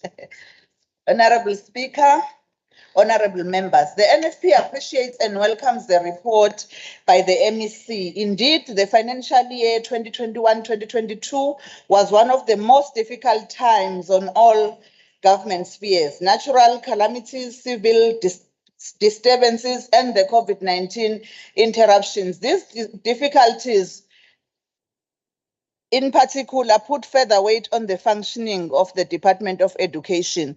Despite the numerous challenges and several days of teaching, learning, and assessment lost as a result of COVID-19 and the civil disturbance in July 2021, the matric class of 2021 in the province nonetheless managed to get a pass rate of 76% of their final examination. However, this is a marginal 0.8% decrease from the performance of the class of 2020. The Provincial Academic Improvement Plan, a program that provides in-house training and offers support to learners during the holiday period, which is producing positive effects in all grades, particularly grade 12, is welcomed by the NFP. It has reduced the number of higher certificate passes in favor of higher quality passes, increasing the number of bachelor passes from 33.2% in 2020 to 37.1% in 2021, and increasing the number of diploma passes from 36.5 in 2020 and 42.2 in 2021. My apologies. Honorable Speaker, the NFP is pleased with the special schools' performance, although there is a need for support in some of these schools since they struggle with the shortage of bus drivers to transport pupils to and from school. In order to address the unavailability of bus drivers and the shortage of buses for the 117,000 students in the province. Thank you very much, Honorable Shinga. We advise Your the time department is to raise the over. budget. Your time is over. Thank you, Honorable very Speaker. The next member is Honorable S. Chakur Rajbans of the Minority Front for 2 minutes. There is an apology. Then the next member is Honorable M.E. Pakati of the ATM for 2 minutes. Honorable Pakati. Thank you. Thank you, Madam Speaker. Madam Speaker, the ATM welcomes the report that was tabled in this August House today by the Department of Education. Madam Speaker, it cannot be disputed that COVID-19 and social unrest frustrated our learners, as learning and teaching were so disrupted, which came in with a heavy stress for both our teachers and learners. However, Madam Speaker, we would love to applaud all those who performed well under these difficult circumstances, and teachers that remained dedicated during this time. Madam Speaker, we note and applaud the nutrition program that this department has prioritized the local economy. If we see 1,985 SMMEs and 70 cooperatives are actually participating in this program. We applaud. It is a good start, but it is not the best, Madam Speaker. We believe that the department can still do more in making sure that this is expanded to a bigger number. Madam Speaker, we want to applaud the work done in ECDs by the department, and we want to encourage the department to do more. We are going to support the department. Thank you. Thank you very much, Honorable Pagati. The next member is Honorable S.E. Mangele of the ACDP for 2 minutes. Honorable Mangele, it's not in the house, and we are moving on to the next member, the Honorable Member of the DA, Honorable Aikika, for 3 minutes. Madam Chair, despite the massive 2.7 billion rand infrastructure budget with almost 2.4 billion rand additional infrastructure grant funding, we find schools that are with the asbestos roofs and other inappropriate materials, with still 7 mud schools that exist in our province. And the question is why? With year on year and billions upon billions spent, we find ourselves in the same vicious cycle. And yes, Madam Chair, we must acknowledge that there is the opposite, with many schools that have seen improvement and many others that will continue to improve. We acknowledge this. But it is common. Is it common to blame vandalism and theft for all of this that is going on? Are we less worried about the amount of corruption that is going on in the department, which is the hole in the bucket that leaches out funds from the money that is due to our learners? A few years ago in this very corridor here, I heard somebody saying, today we are passing the education budget, and if I don't make R1 billion for myself, then I'm stupid. Madam Chair, what we need is to eradicate all schools that have been built with inappropriate or dangerous materials. We need to diversify the sources of funding for school infrastructure through PPPs, for example, and collaboration schools that are used in the Western Cape. Encourage efficient use of government and community facilities to increase access to education resources, such as our libraries that the Honorable Singh spoke about, laboratories and other facilities. Enhance the protection of our school infrastructure by increasing CCTV cameras in hotspot areas that are linked to security companies as well as to SAPs. And in the short term, we can intervene to address overcrowding by internationally learned systems such as co-teaching, and then online education, which reduces the burden in classrooms. We need to build more durable, alternate, cheaper, and primarily safe buildings attached to our schools. There must be improved accountability mechanisms. Whilst this is in itself self-explanatory, the Western Cape School Evaluations Authority is already yielding results, and there has to be a 10-year plan for accountability and for evaluating mechanisms of whether they are deliverables. KZN's children, parents and teachers and staff do not have to linger longer in indignity in the facilities that they have. It is because the ballot box of 2024 is just near. We need a capable, ethical, and most importantly, a caring state. And people will be able to choose. The ANC is as dead as a dodo, and so says the Honorable Singh. Thank you. The next member, it's Honorable M. Kaula of the IFP for 4 minutes. Honorable Chairperson, the issue of management positions in the department. The planned target is 50%, but the achievement is very low at 33%. The reason put forward by the department for this dismal performance is that, I quote, in the selection procedure, many females do not meet the requirements set by the selection panels, close quote. How amanga angabakithi? Kungathi abantu besifazane befunde kangaka kuthiwe lapha kwa-education abafundile ngokwenele. MEC, please look into this fairy tale.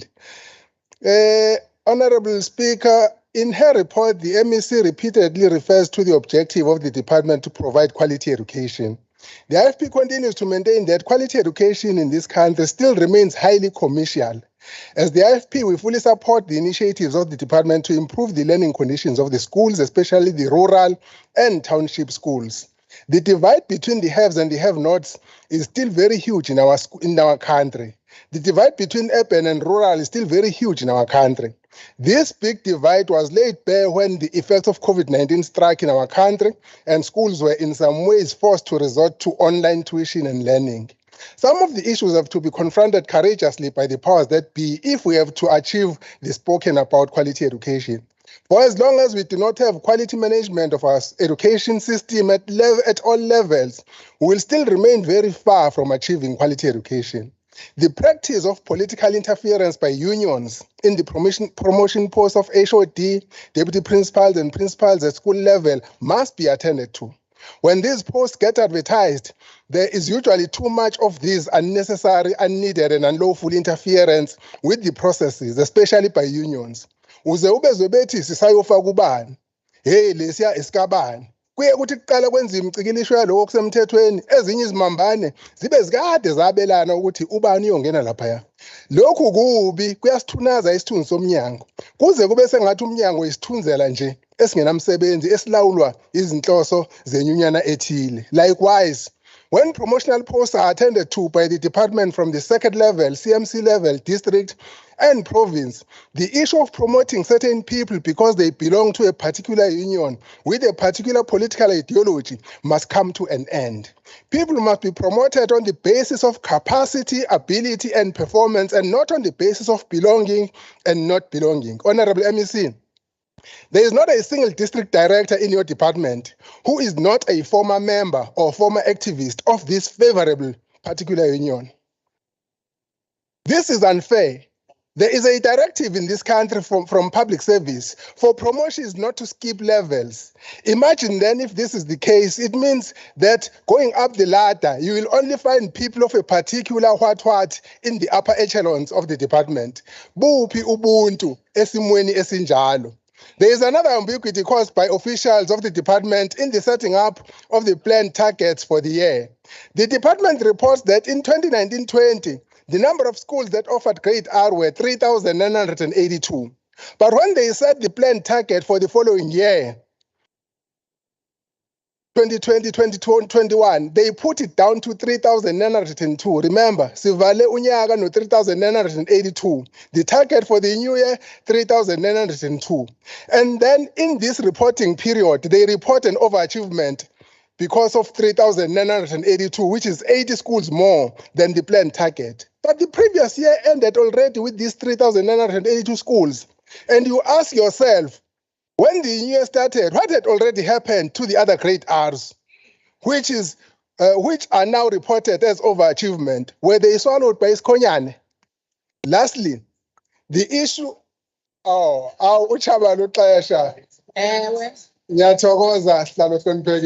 The honorable member to debate, it's Honorable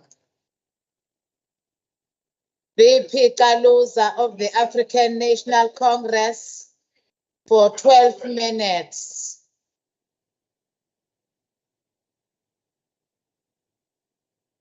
Somlomo ohloniphekile Ndunankulu noNgqongqoshe bonke, members of the August House, ladies and gentlemen, siyabingelela ngokukhulu ukuzithoba. As I was sitting there and I kept on wondering when I was listening to Honorable Kika as to when he knows that there is a scandal of sex for jobs, why is the honorable members raising that officially and bringing those to account?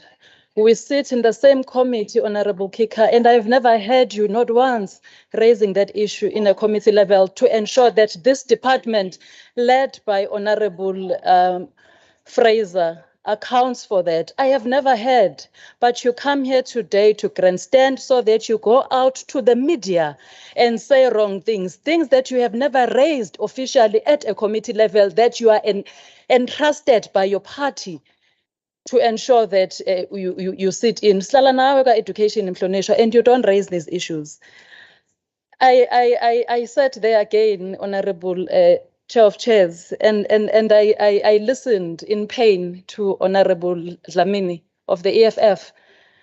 I listened in pain, Honorable Dlamini saying driving a bus does not need a skill. That driving itself is a skill, Mhlonishwa. It's common sense, unless the sense is not common.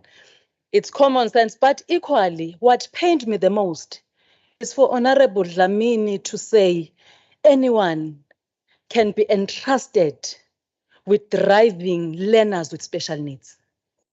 It pained me simply because I have a child who has special needs. I would never allow just anybody to be in the wheel of driving them without the necessary skills that is needed to drive and to be around someone with special needs. You can't, not as an honorable member, to come into this podium and raise such things. Kids with special needs needs to be addressed in a manner that requires a certain kind of skills. And Honorable Speaker, through you, I say to the MEC, never allow just anyone to be around our kids, especially kids with special needs.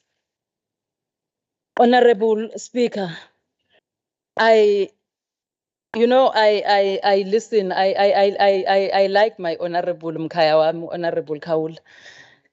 I still don't understand Uguti, why has he not given us a case number of those who bribe for jobs, those who should not have been employed and used connections to get jobs, and those who got jobs illegally. I am still waiting for the honorable members to furnish us with at least a case number that says the matter has been reported. Otherwise, you are as guilty as those who are doing that. If you sit with such knowledge and you don't say anything, uyazifanela nalabo bantu abenza lowo ngcola othi kuyenziwa ey'koleni zakithi. Somlomo hloniphekile. Yesterday was the World Day of Remembrance for Road Traffic Victims. This is the day that is commemorated on the last Monday of November in the world. And this day is used to remember millions of people who are killed or injured in our roads. It is for this reason that we remember all those who have perished emgaqweni yakithi, in particular those who lost their lives in the recent accident in Ispingo in eThekwini Metro. Kwangayi imphefumulo yabo ingaphumula ngokuthula. And as we remember the road victims, I must indicate ukungenami kwami, Chair of Chairs and Somlomo, as one was driving to the Interfaith Symposium in Danhauser, ngabuka ngokukhulu ungenami izithuthi zamalahle zinqamula phakathi elokishini laseDanhauser. Lo mgwaqo unezikole, umgwaqo osemphakathini. Kwangithusa ngoba uma ngabe kunganqandwa okwenzeka ophongolo kuzokwenzeka nalaphaya. We definitely need stricter regulations and enforcement in ensuring that long-haul trucks and tipper trucks only travel where they are designated to travel. We have seen how reckless the side tippers are. I might sound as if I'm generalizing, but we have all been victims, I am sure. Because if you're driving from eThekwini to Maritzburg, awukaze ungathethi uhamba wedwa emgaqweni simply because of the negligence of some of these truck drivers. We are therefore making a call to law enforcement, in particular the MEC and the Minister, to ensure that proper enforcement is done in our roads. Ngoba asifisi ukuthi okwenzeka ophongolo kwenzeke kwenye indawo yesifundazweni saKwaZulu-Natal. Honorable Speaker, in September, The MEC gave us a broad overview of the state and posture of the department. The African National Congress is of the view that teaching and learning is a multifaceted phenomenon. Schools are the places where minds are formed and leaders are developed. It is the place whereby we arm and prepare our young leaders for future contributions that they need to make in the economy. As the African National Congress, we made a clear commitment of ensuring that the democratic dividends of ensuring everyone's quality of life is realized. We are aware that the change we want to bring about to our schools is influenced by a variety of other elements that are beyond our control, as well as circumstances that have been passed down from historical generations, a past that was centered around inequality. Again, in its 54th National Conference, the African National Congress resolved that it will deal decisively with challenges of inequity between rural and urban education by ensuring that there is adequate resources of rural and township schools through the provision of quality, efficient, innovative, and inclusive education and training programs. We note the work that the department has done and continues to do in ensuring that rural schools attract specialized educators. There is a need, though, Honorable Speaker, to ensure that we consider the intensives or intensives through which educators can be made to be attracted to rural environment or rural schools and farm schools. It is for these reasons that we applaud the ANC for its commitment in the implementation of strategic programs. Somlomo Hloniphekile, the Education Portfolio Committee, as said by my Honorable Dr. K, recently visited Kanye Kanye High School in Bilanyoni, Edumbe. Whilst we acknowledge that this school has been doing fairly well in terms of the matric pass rates, we must indicate that the visit reminded us that a school is a community. It needs to be protected by community. Therefore, if a school is vandalized, furniture stolen, it can't be blamed on government alone. The report from the MEC states that about 169 schools in the province were vandalized. How is it that it is possible that schools can be vandalized when schools are within communities? In Kanye Kanye, there were allegations that the school was banned as a result of learners demanding a matric dance. I will blame law enforcement for making it easy for people to get away with vandalizing our public infrastructure. We need to see arrests being made when our schools are deliberately damaged, but beyond blaming government, nathi singabazali, we must take responsibility of our failure to raise disciplined kids. It can't be that we are going to blame the government when we as parents are failing to raise kids who are not going to go and ban a school simply because they are disgruntled. We are told that the department, Honorable Chair of Chairs, has managed to repair these vandalized schools, which we appreciate. But unfortunately, the money that was spent in building these vandalized schools would have been used to build new infrastructure. As such, the department must investigate the relationship phakathi kokulinyazwa kwezikole kanye nalabo abacuthele ukuzuza uma sekulungiswa lezi zikole. Honorable Speaker, we note the strides that have been taken in ensuring that we fully eradicate pit latrines in the province of KwaZulu-Natal. I am one of those who at committee level are not shy to condemn the department on the slow pace that it has taken the department to deal with this matter. Kodwa yize noma singagculisekile ngokwenza kancane kokuqeda lolu hlobo lwezindlu zangasese, ngeke singakusho ukuthi siyawubona umehluko. Sike sakusho ukuthi kubalekile ukuthi umnyango uhlole umsebenzi owenziwa osonkontileka. Awukwazi ukuthi umnyango ukhokhe imali uyiqede ekubeni umsebenzi owenziwe ungagculisi. As things stands, the eradication of pit latrines would have been in an advanced stage had it not been for implementing agents who are incompetent. The department can't continue with implementing agents that are shortchanging the department. Somlomo siyanxusa ke ukuthi umnyango ukulandela ukusetshenziswa kwemali yama norms and standards ezikoleni zakithi. Akwazi ukuthi izikole zilinde umnyango ngisho kumele kufakwe isicabha lesi sodwa kodwa imali ingabonakali ukuthi yiphi. Somlomo, we acknowledge the infrastructural challenges that exist, but we must also be reminded of the natural causes such that led to some of our schools being destroyed. That has taken us aback. We appreciate the speed in which the department has ensured that schools which were affected by storm early this year are opened. The intervention that was done in ensuring that teaching and learning continues does not go unnoticed. This includes ensuring that those learners who were displaced are accommodated in nearby schools. Having said that, let us appreciate the progress that has gone in building the state of the art in under learners with special education needs. There is at 90% completion. The Open Gate Special Schools in Mkungundlovu, there is at 70%.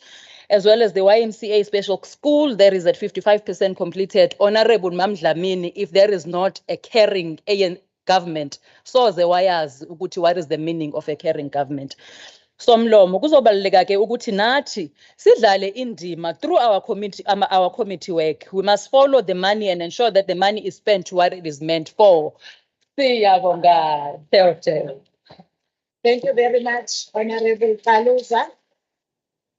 We are now allowing the response to the debate by the Honorable MEC for Education, Honorable Balenhle Cleopada Mashezi Fraser, for 5 minutes. Thank you very much, Honorable Chairperson. Dadewethu Hlengiwe, Honorable Speaker, members of this House, ngiyabonga kakhulu. Thank you very much to all the members who came here and added value into our cause of ensuring that teaching and learning is taking place in our schools. I'm not sure about those who were lamenting like babies. Ukuthi sibenze njani bona. Otherwise, siyabonga kakhulu siwumnyango. Thank you very much, Honorable Speaker, to honorable members from the movement, Honorable Mavuso, Honorable Hlongwa, Madlala, and Honorable Kaluza. Indeed, education is the priority in the African National Congress, and we are trying by all means to live to that. Siyabonga kakhulu. Sihlalo wale session, Honorable Mavimbela, allow me to correct the Honorable member, Dr. Kika. Dr. Kika, I think our Honorable Speaker will need to give you a workshop. Yes, let me start there. Because if you have attended the SOM, you will understand the role of the executive member in the portfolio committee. For you to go out to the witness and issue the statement that you did, showed that indeed there should be another workshop. Uspiko kumele ayihlele. Ngala lapho nje Honorable Chair. Then again, I would like to ask again, humbly ask your good self to come up with specifics in all the cases that you are raising here so that we attend to them. There are bad allegations that you have made. Otherwise, Ukaluza has addressed you on that. Ngiyazicelela nje kakhulu. But again, hearing it from you that you are doing well in infrastructure, I'm not sure whether it's what you wanted to say or it only just came out. Otherwise, siyabonga kakhulu on that. Kumama uDlamini, unfortunately, she doesn't even attend to the portfolio committee. So I will be wasting your time as speaker if I try to respond to what she has said. Asimazi nje aka-attending ngisho ikomiti. Angazi ukuthi lo kade ekhuluma ngakho ukuthathaphi. I'm taking all the guidance from other honorable members who came here, and in some of the instances, it was fair debate, and we are going to make sure of that we look into the issues that they have raised. Slalo, I would like to add by saying, indeed, we have 240 schools that are busy with the demolitions of the pit latrines.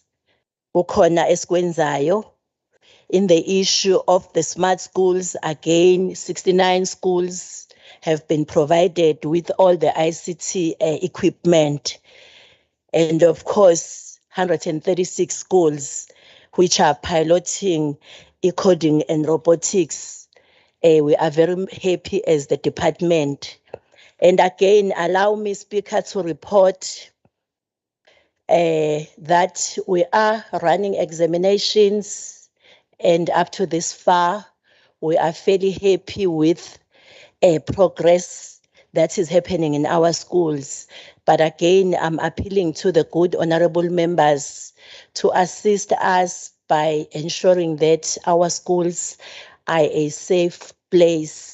Indeed, there was an accident or incident, Honorable Speaker, where one learner of ours was raped at school. It's a very much unfortunate incident. Siyabonga kakhulu ukubona bonke abacontributile ekutheni imfundo iqhubeke. Thank you. Thank you, Honorable MEC. We have now come to the end of the debate on item 8.4 in the order paper. We'll now move to 8.5, which is the debate and voting on the conferral of a final mandate on the Division of Revenue Amendment Bill B22 2021. We will start with the report from the Chairperson of Finance on the processing of the final mandate for the Division of Revenue. We have tabled a report that the Chairperson of Finance is stuck elsewhere. Now we will have the Acting Chairperson of Finance, Honorable Z.L.I. Bele, who will table the report for 3 minutes.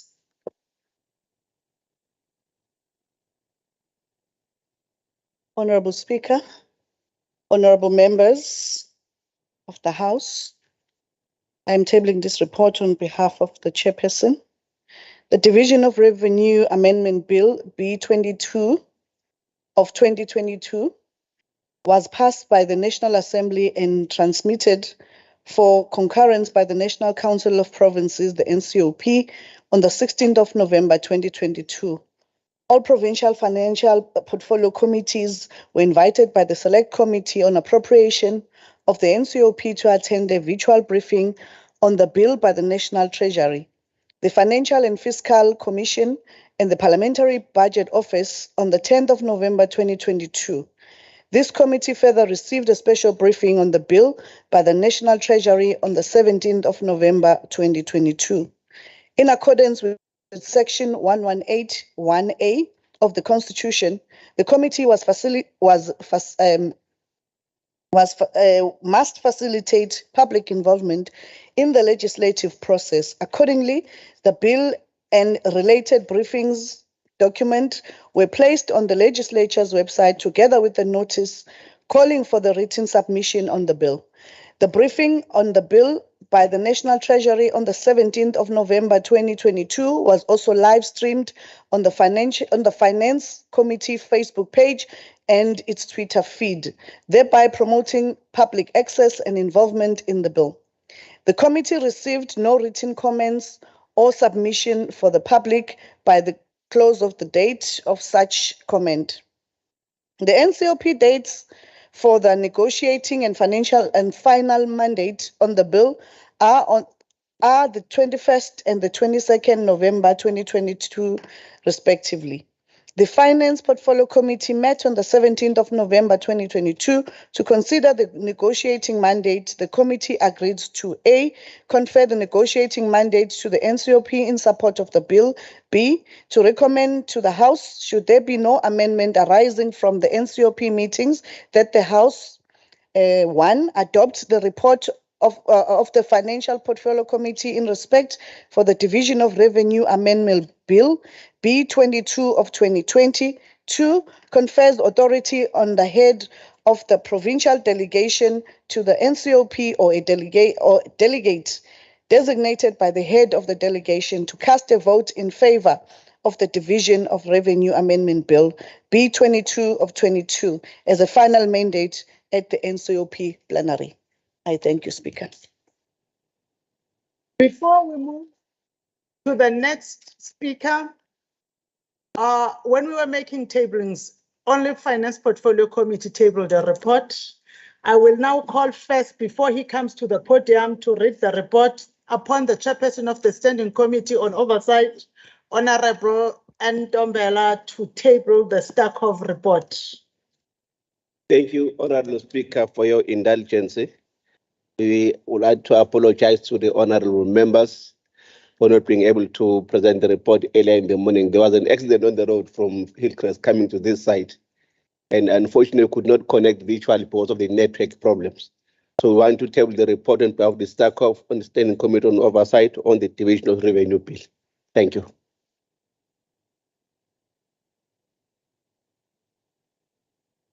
Call upon the chairperson on Standing Committee on Oversight to read the report of the committee on the mandate.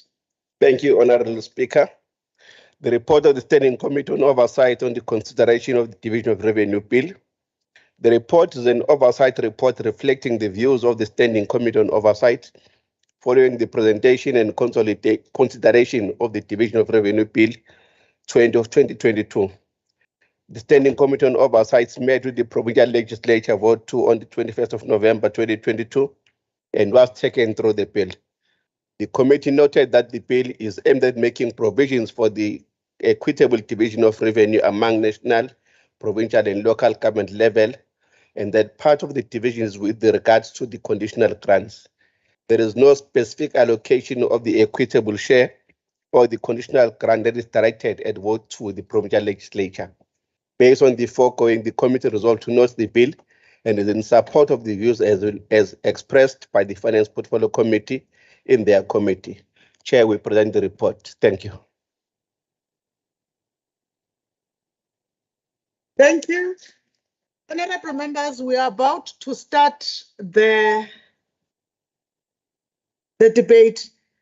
The first member is Honorable MPP Zungu of the ANC for 7 minutes. Honorable MPP Zungu has said that she's having connection problems and she has sent to the whips if she is not available to debate. I will call upon MPP Zungu, but if she is not, Honorable Chief Whip, we will hear from you on the next person who will be replacing Honorable MPP Zungu. Honorable MPP Zungu, Chairperson of Public Works, she's indicated, Chief Whip, that she's sent to you.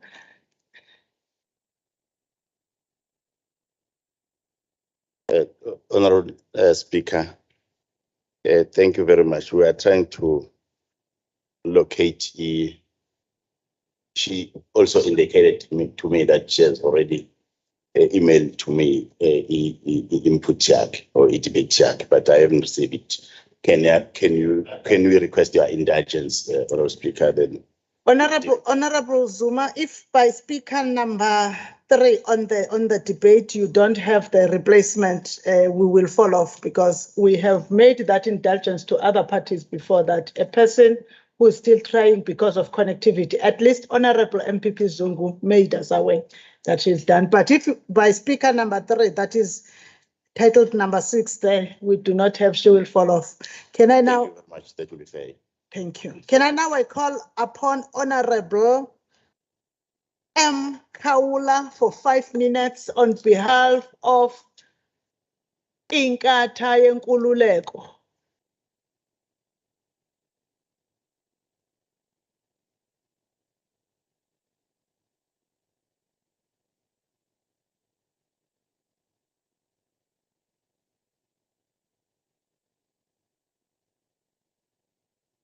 Angithokoze Somlomo Hloniphekile, ngibingelele wena ngibingelele abahlonishwa.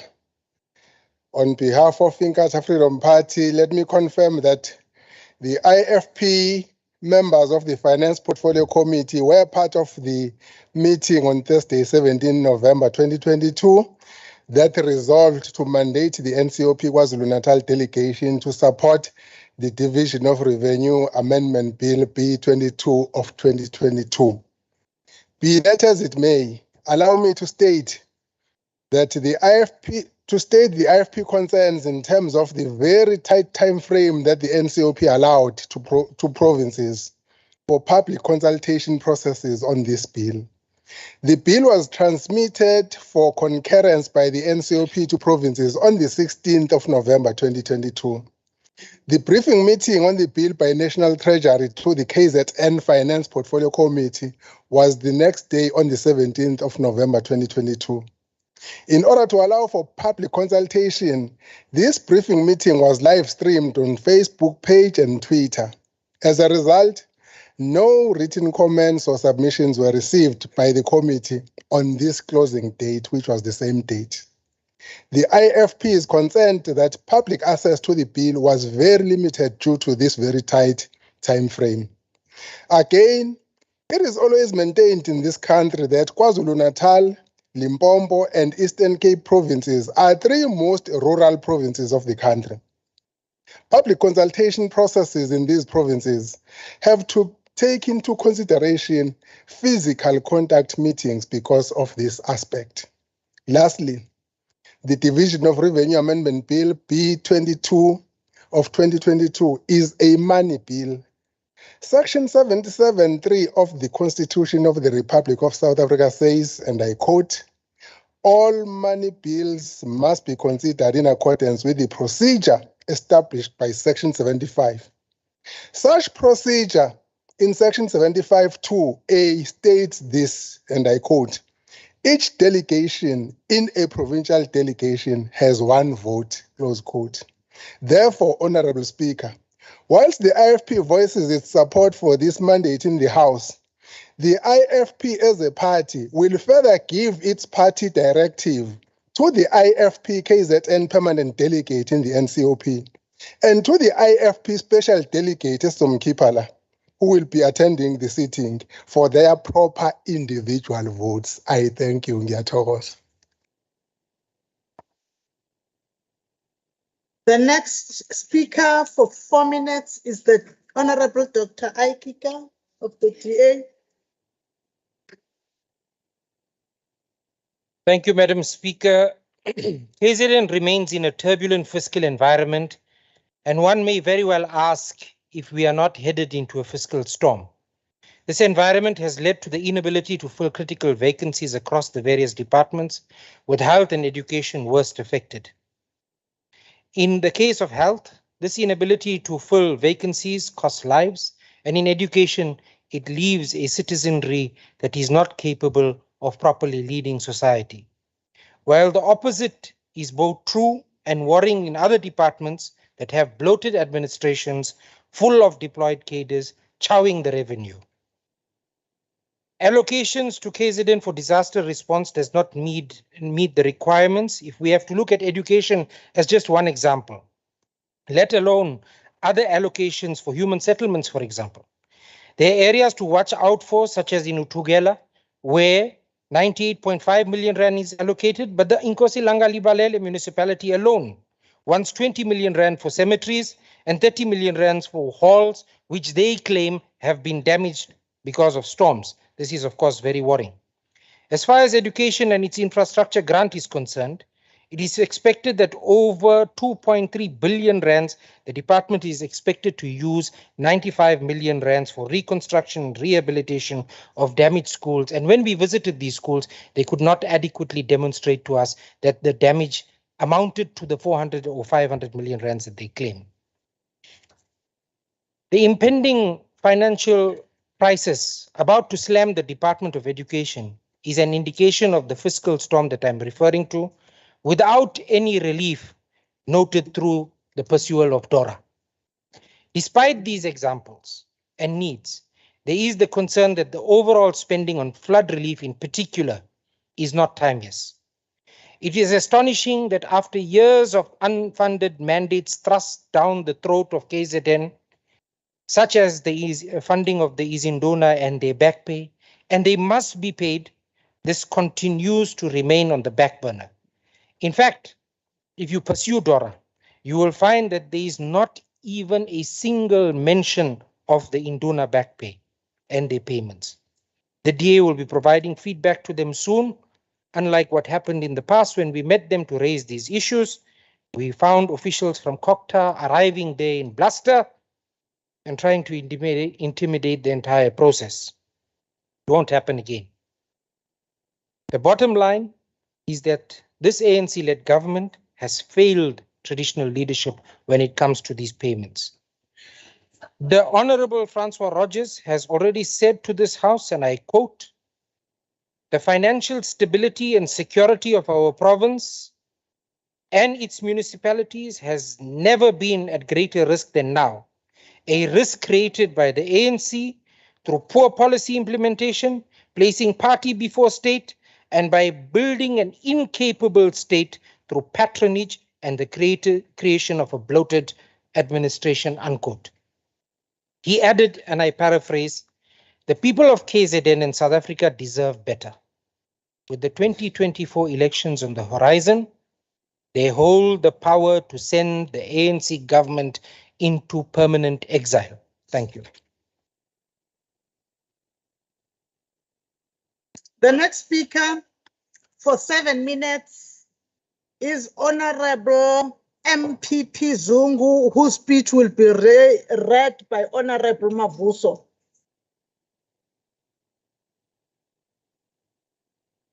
Thank you very much, Honorable Speaker, for the opportunity, and let me extend my warm greetings to the August House and all responsible citizens following your legislature in different media platforms. Honorable Speaker, please allow me to state that the ANC supports the bill. Honorable Speaker, let me just pay special attention and focus on local government. Honorable Speaker, in municipal conversion of disaster response grant, in particular 145 million that was shifted from provincial disaster response grant to municipal disaster response grant is highly appreciated, as it will assist to respond to the April floods that had left our province in a very bad state.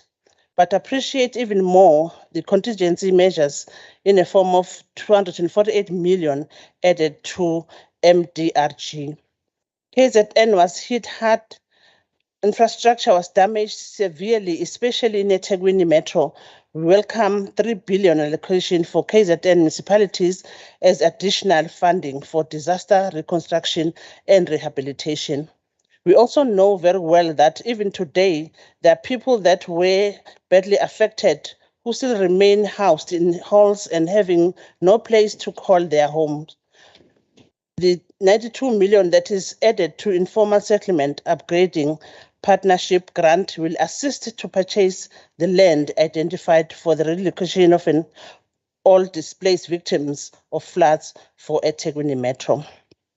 On reprioritization, the 100 million of the neighborhood development partnership grant that is shifted from direct component of the grant to the indirect component to be used for project preparation, planning, and implementation for municipalities having challenges that affect project implementation, noting that these funds will be used for projects they were allocated in the direct component. The local government equitable share increase of 7.8% municipal conditional grant increase by 3.6% is highly appreciated. When looking at changes to effected on local government allocation for 2023 MTF, we welcome 5.3 billion added to the local government equitable share over MTF to increase coverage of the free basic services and additional 2.8 billion to unique disaster recovery grant to fund repair and construction of municipal infrastructure that was damaged by 2022 floods.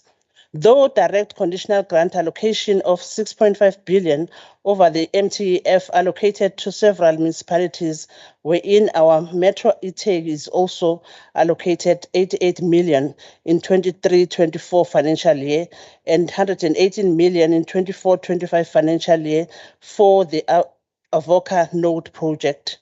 Wouldn't fail if we do not welcome also the allocated 8.1 billion over the MTF with special focus to regional park infrastructure grant, wherein the Metro eTheku and 4 district municipalities, that is Umgungundlovu, Ilembe, Ugu and Herigwala, plus Umsunduzi municipality as Water Service Authority receive 150 million, 600 million and 3.6 billion respectively to address the issue of bulk potable water supply. Honorable Speaker, that's MPP Zung's note. Thanks. Thank you. Honorable members, the next speaker was supposed to be Honorable L. Secha, who is also in the Finance Portfolio Committee. The EFF did not submit a name of a person that will replace Honorable Secha, nor did Honorable Secha on his own part indicate that he had forwarded that forward. So what we received is that Honorable Secha is part of the Finance Portfolio Committee, and we acknowledge that they are on the road. So the EFF will not participate. The next person to debate is Honorable C.M. Shinga of the NFP for 1 minute.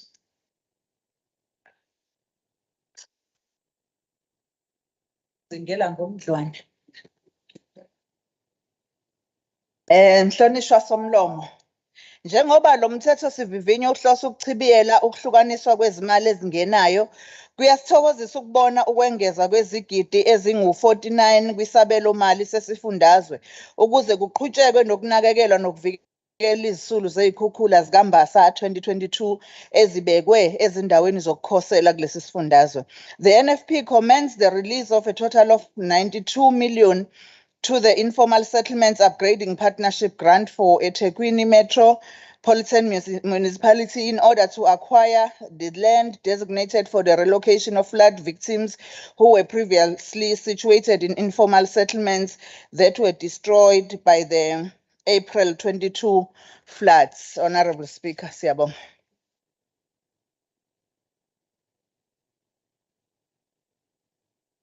The next speaker for 1 minute is the Honorable Esther Korrachbanze.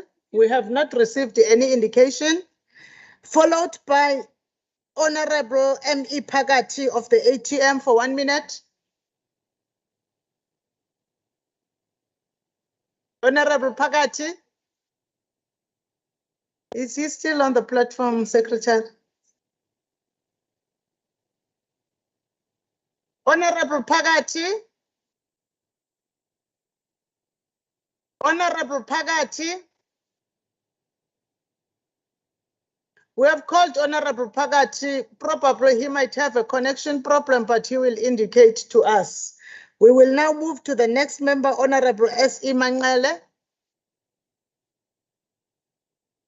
of the ACDP. Honorable Mangale. Honorable Mangale, is he on the platform now? He's not on the platform, honorable members. We will call upon the Honorable Chairperson of the Education Portfolio, S.M. Sontrica, for 7 minutes on behalf of the ANC.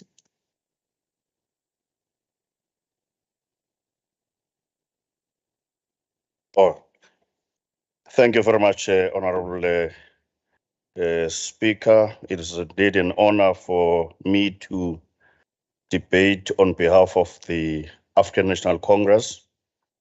Madam Speaker, let me begin. Let me start here that we fully understand the anger of the majority of South Africans following the verdict on Janus Swalusi, the murderer, yesterday.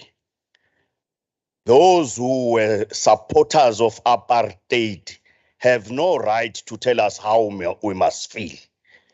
If we are angry because our leader, Chris Hani, was cold-blooded murdered by apartheid supporters. Honourable members, let me confine my debate around the changes of the provincial allocations as presented by Honourable Z.L.I. Cele, has correctly articulated the Finance Committee position. The African National Congress support all the proposals of the 2022 Division of Revenue Amendment Bill. We support this bill based on the fact that as a country and as a province, we are indeed in a difficult situation. Our economy is not growing. But we also know that the contributions of floods, which are not created by the ANC government, the COVID, are all contributing factors of our economy situation. On the provincial equitable share, the ANC knows that the amount of 5.7 billion in the 2023-2024, 6.7 billion in the 2024,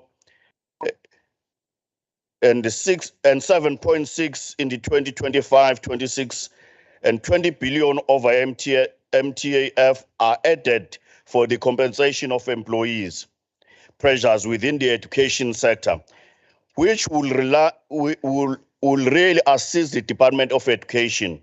We understand this is not enough, but we appreciate that our government is making education, continues to contribute more for our education, as the ANC has said the education is an apex priority of our country. We understanding the importance of well-being of our people, an amount of 7.5 billion, 7.8 billion, and 8.1 billion are added for the health sector to cover pressures of compensation of employees, service backlog, including tuberculosis treatment, laboratory services, and other goods and services, including medicines and medical supplies. We note the role played by agriculture in our country and its contribution to our economy. The 144 million that will be added to Comprehensive Agriculture Support Program grant for KwaZulu-Natal agri-hubs is welcome, and it means more of our people will get the assistance they deserve. One is pleased with the fact that 1.6 billion is added to the Early Childhood Development Grant to build the DBE's Department of Basic Education's oversight and monitoring capacity to improve and expand the early childhood development services in the province. The ANC government continues to invest in the education, and because we truly believe that education is the equalizer. The National Schools Nutrition Program is one of the ANC-led government, one of the ANC-led caring government best programs, among others. One is pleased that 1.5 billion is added to this program, which indeed it's not a perfect. It's not working as perfect as we want to, but those who will not understand what it means to go to school or to go to bed hungry will see this program as an unnecessary program, as a waste of money, but our people will appreciate why we want this program. Due to the recent floods that occurred in our province, 49 million is added to the provincial equitable share to continue with the care and protection to the victims of floods in 2022-23 to KZN social development. The ANC, Madam Speaker, support this bill, this amendments bill, which we believe will go to an extent of assisting our province. Of course, as like any other province, will be continuously be engaging that the province is bafakele nje ukuthatha ukwenzela ukuthi abantu bakithi baqhubeke nokusizakala, kodwa siyayimukela kakhulu lama amendments ale bill ngoba kusho ukuthi ukhongolose uyaqhubeka nokusebenzela isizwe sakithi. Ngiyabonga kakhulu Somlomo. Thank you, members. We will now call upon the acting chairperson of finance, Honorable Z.L.I. Cele. Honorable Speaker, Honorable Premier on the virtual platform and members. One would like to firstly thank all honorable members who came. Honorable Kawula, siyabonga kakhulu mhlonishwa. Vele sasivumelene ekomidini ukuthi siyayisupporta le bill. Honorable Kika, I will address you once I'm done thanking all honorable members. Honorable Shinga, thank you very much. And Honorable Mavusa, thank you so much. Dadewethu, mhlonishwa Sonjika siyabonga. Honorable Kika, the DA has never, not even one day, approved any budget that was going towards Izinduna, let alone the actual monarch of this province. You've always questioned, and you've always in your debate have said it's a waste of money. Today, because you want to come and grandstand and lie to our people, because your racist DA is shedding on the black leaders of your party, you want to come and lie to our people on the ground, you are working for them, you are questioning the issue of money. Yegana manga Kika. Angaze ni support into ezinduna. We are not going to listen to your lies today. Otherwise, to all honorable members, siyabonga kakhulu, this bill is very important for the province, and we are hoping NCOP will do the correct thing. I thank you, Speaker. The next speaker will be the response from the chairperson of the Standing Committee on Oversight for 2 minutes.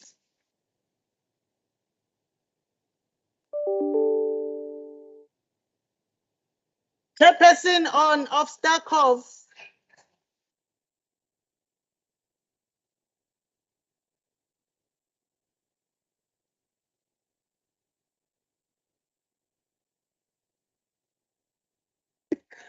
Somlomo, sorry, Somlomo. The issue was, Honorable Chair, that the matters were not within the scope of Starkov. Hence, we have said that in our report, we welcome the report and all the issues as outlined by the Portfolio Committee of Finance, and we supported their report. Thank you.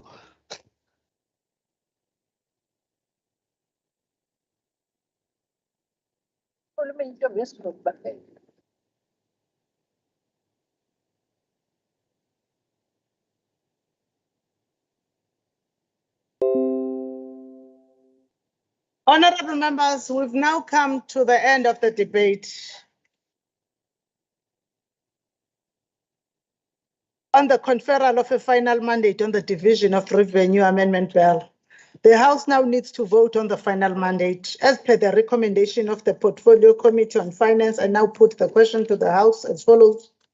The KwaZulu-Natal Legislature agrees to confer a final mandate on 1, the KwaZulu-Natal Provincial Delegation to the NCOP to vote in support of the Division of Revenue Amendment Bill at the relevant NCOP Select Committee, and 2, the head of the provincial delegation to the NCOP or a delegate designated by the head of delegation to cast a vote in favor of the Division of Revenue Amendment Bill at the NCOP plenary. As I indicated prior to the start of the debate, I will now go party by party to obtain the vote and thereafter check if any member wishes to record an individual vote.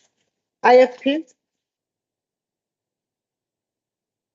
The Honorable Premier, if she's still connected, the Secretary to the Legislature, the Secretary to the Legislature, honorable members, the IFP supports them. The DA,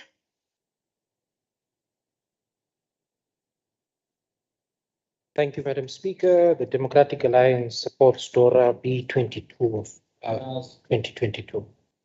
I did not hear you properly, sir. The Democratic Alliance supports DORA B22. Ngiyarithi bengingabuzwa ukuthi malunga ahloniphekile nivele niqonde nje ngesikhathi umuntu okhuluma lento yevoti nikhulume ndingabiseva. The EFF,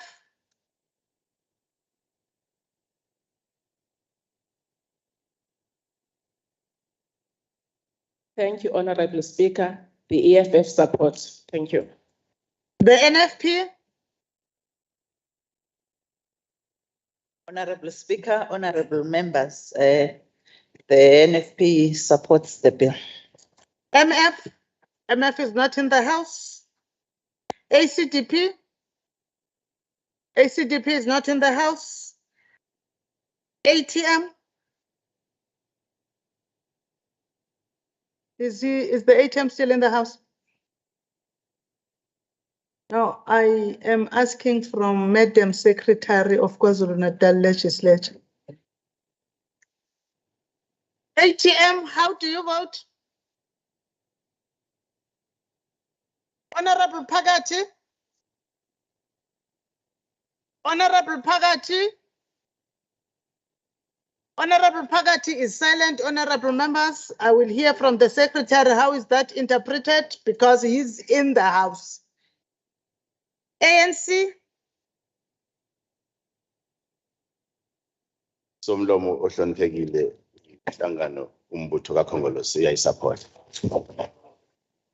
Members, I have the votes of all parties except the ATM. Is there any member who wishes to express an individual vote that is different from their party vote or to abstain?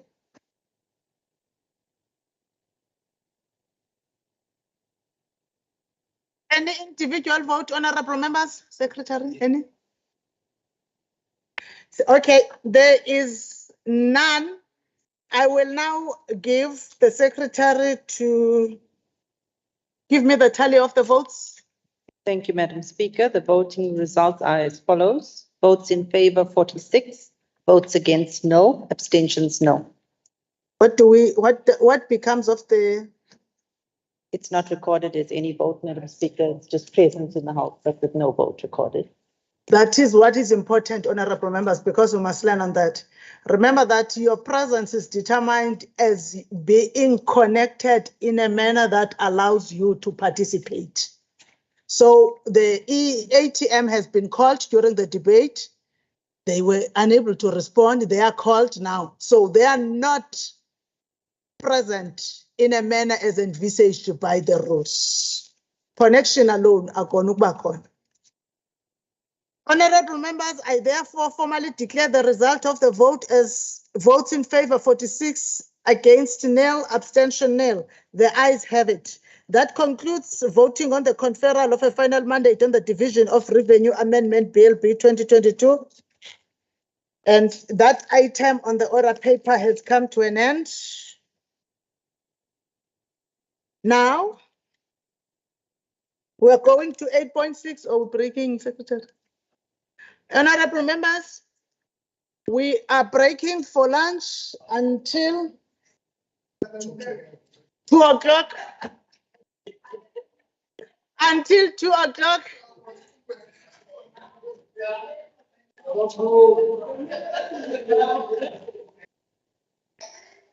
The House is adjourned until 2 o'clock.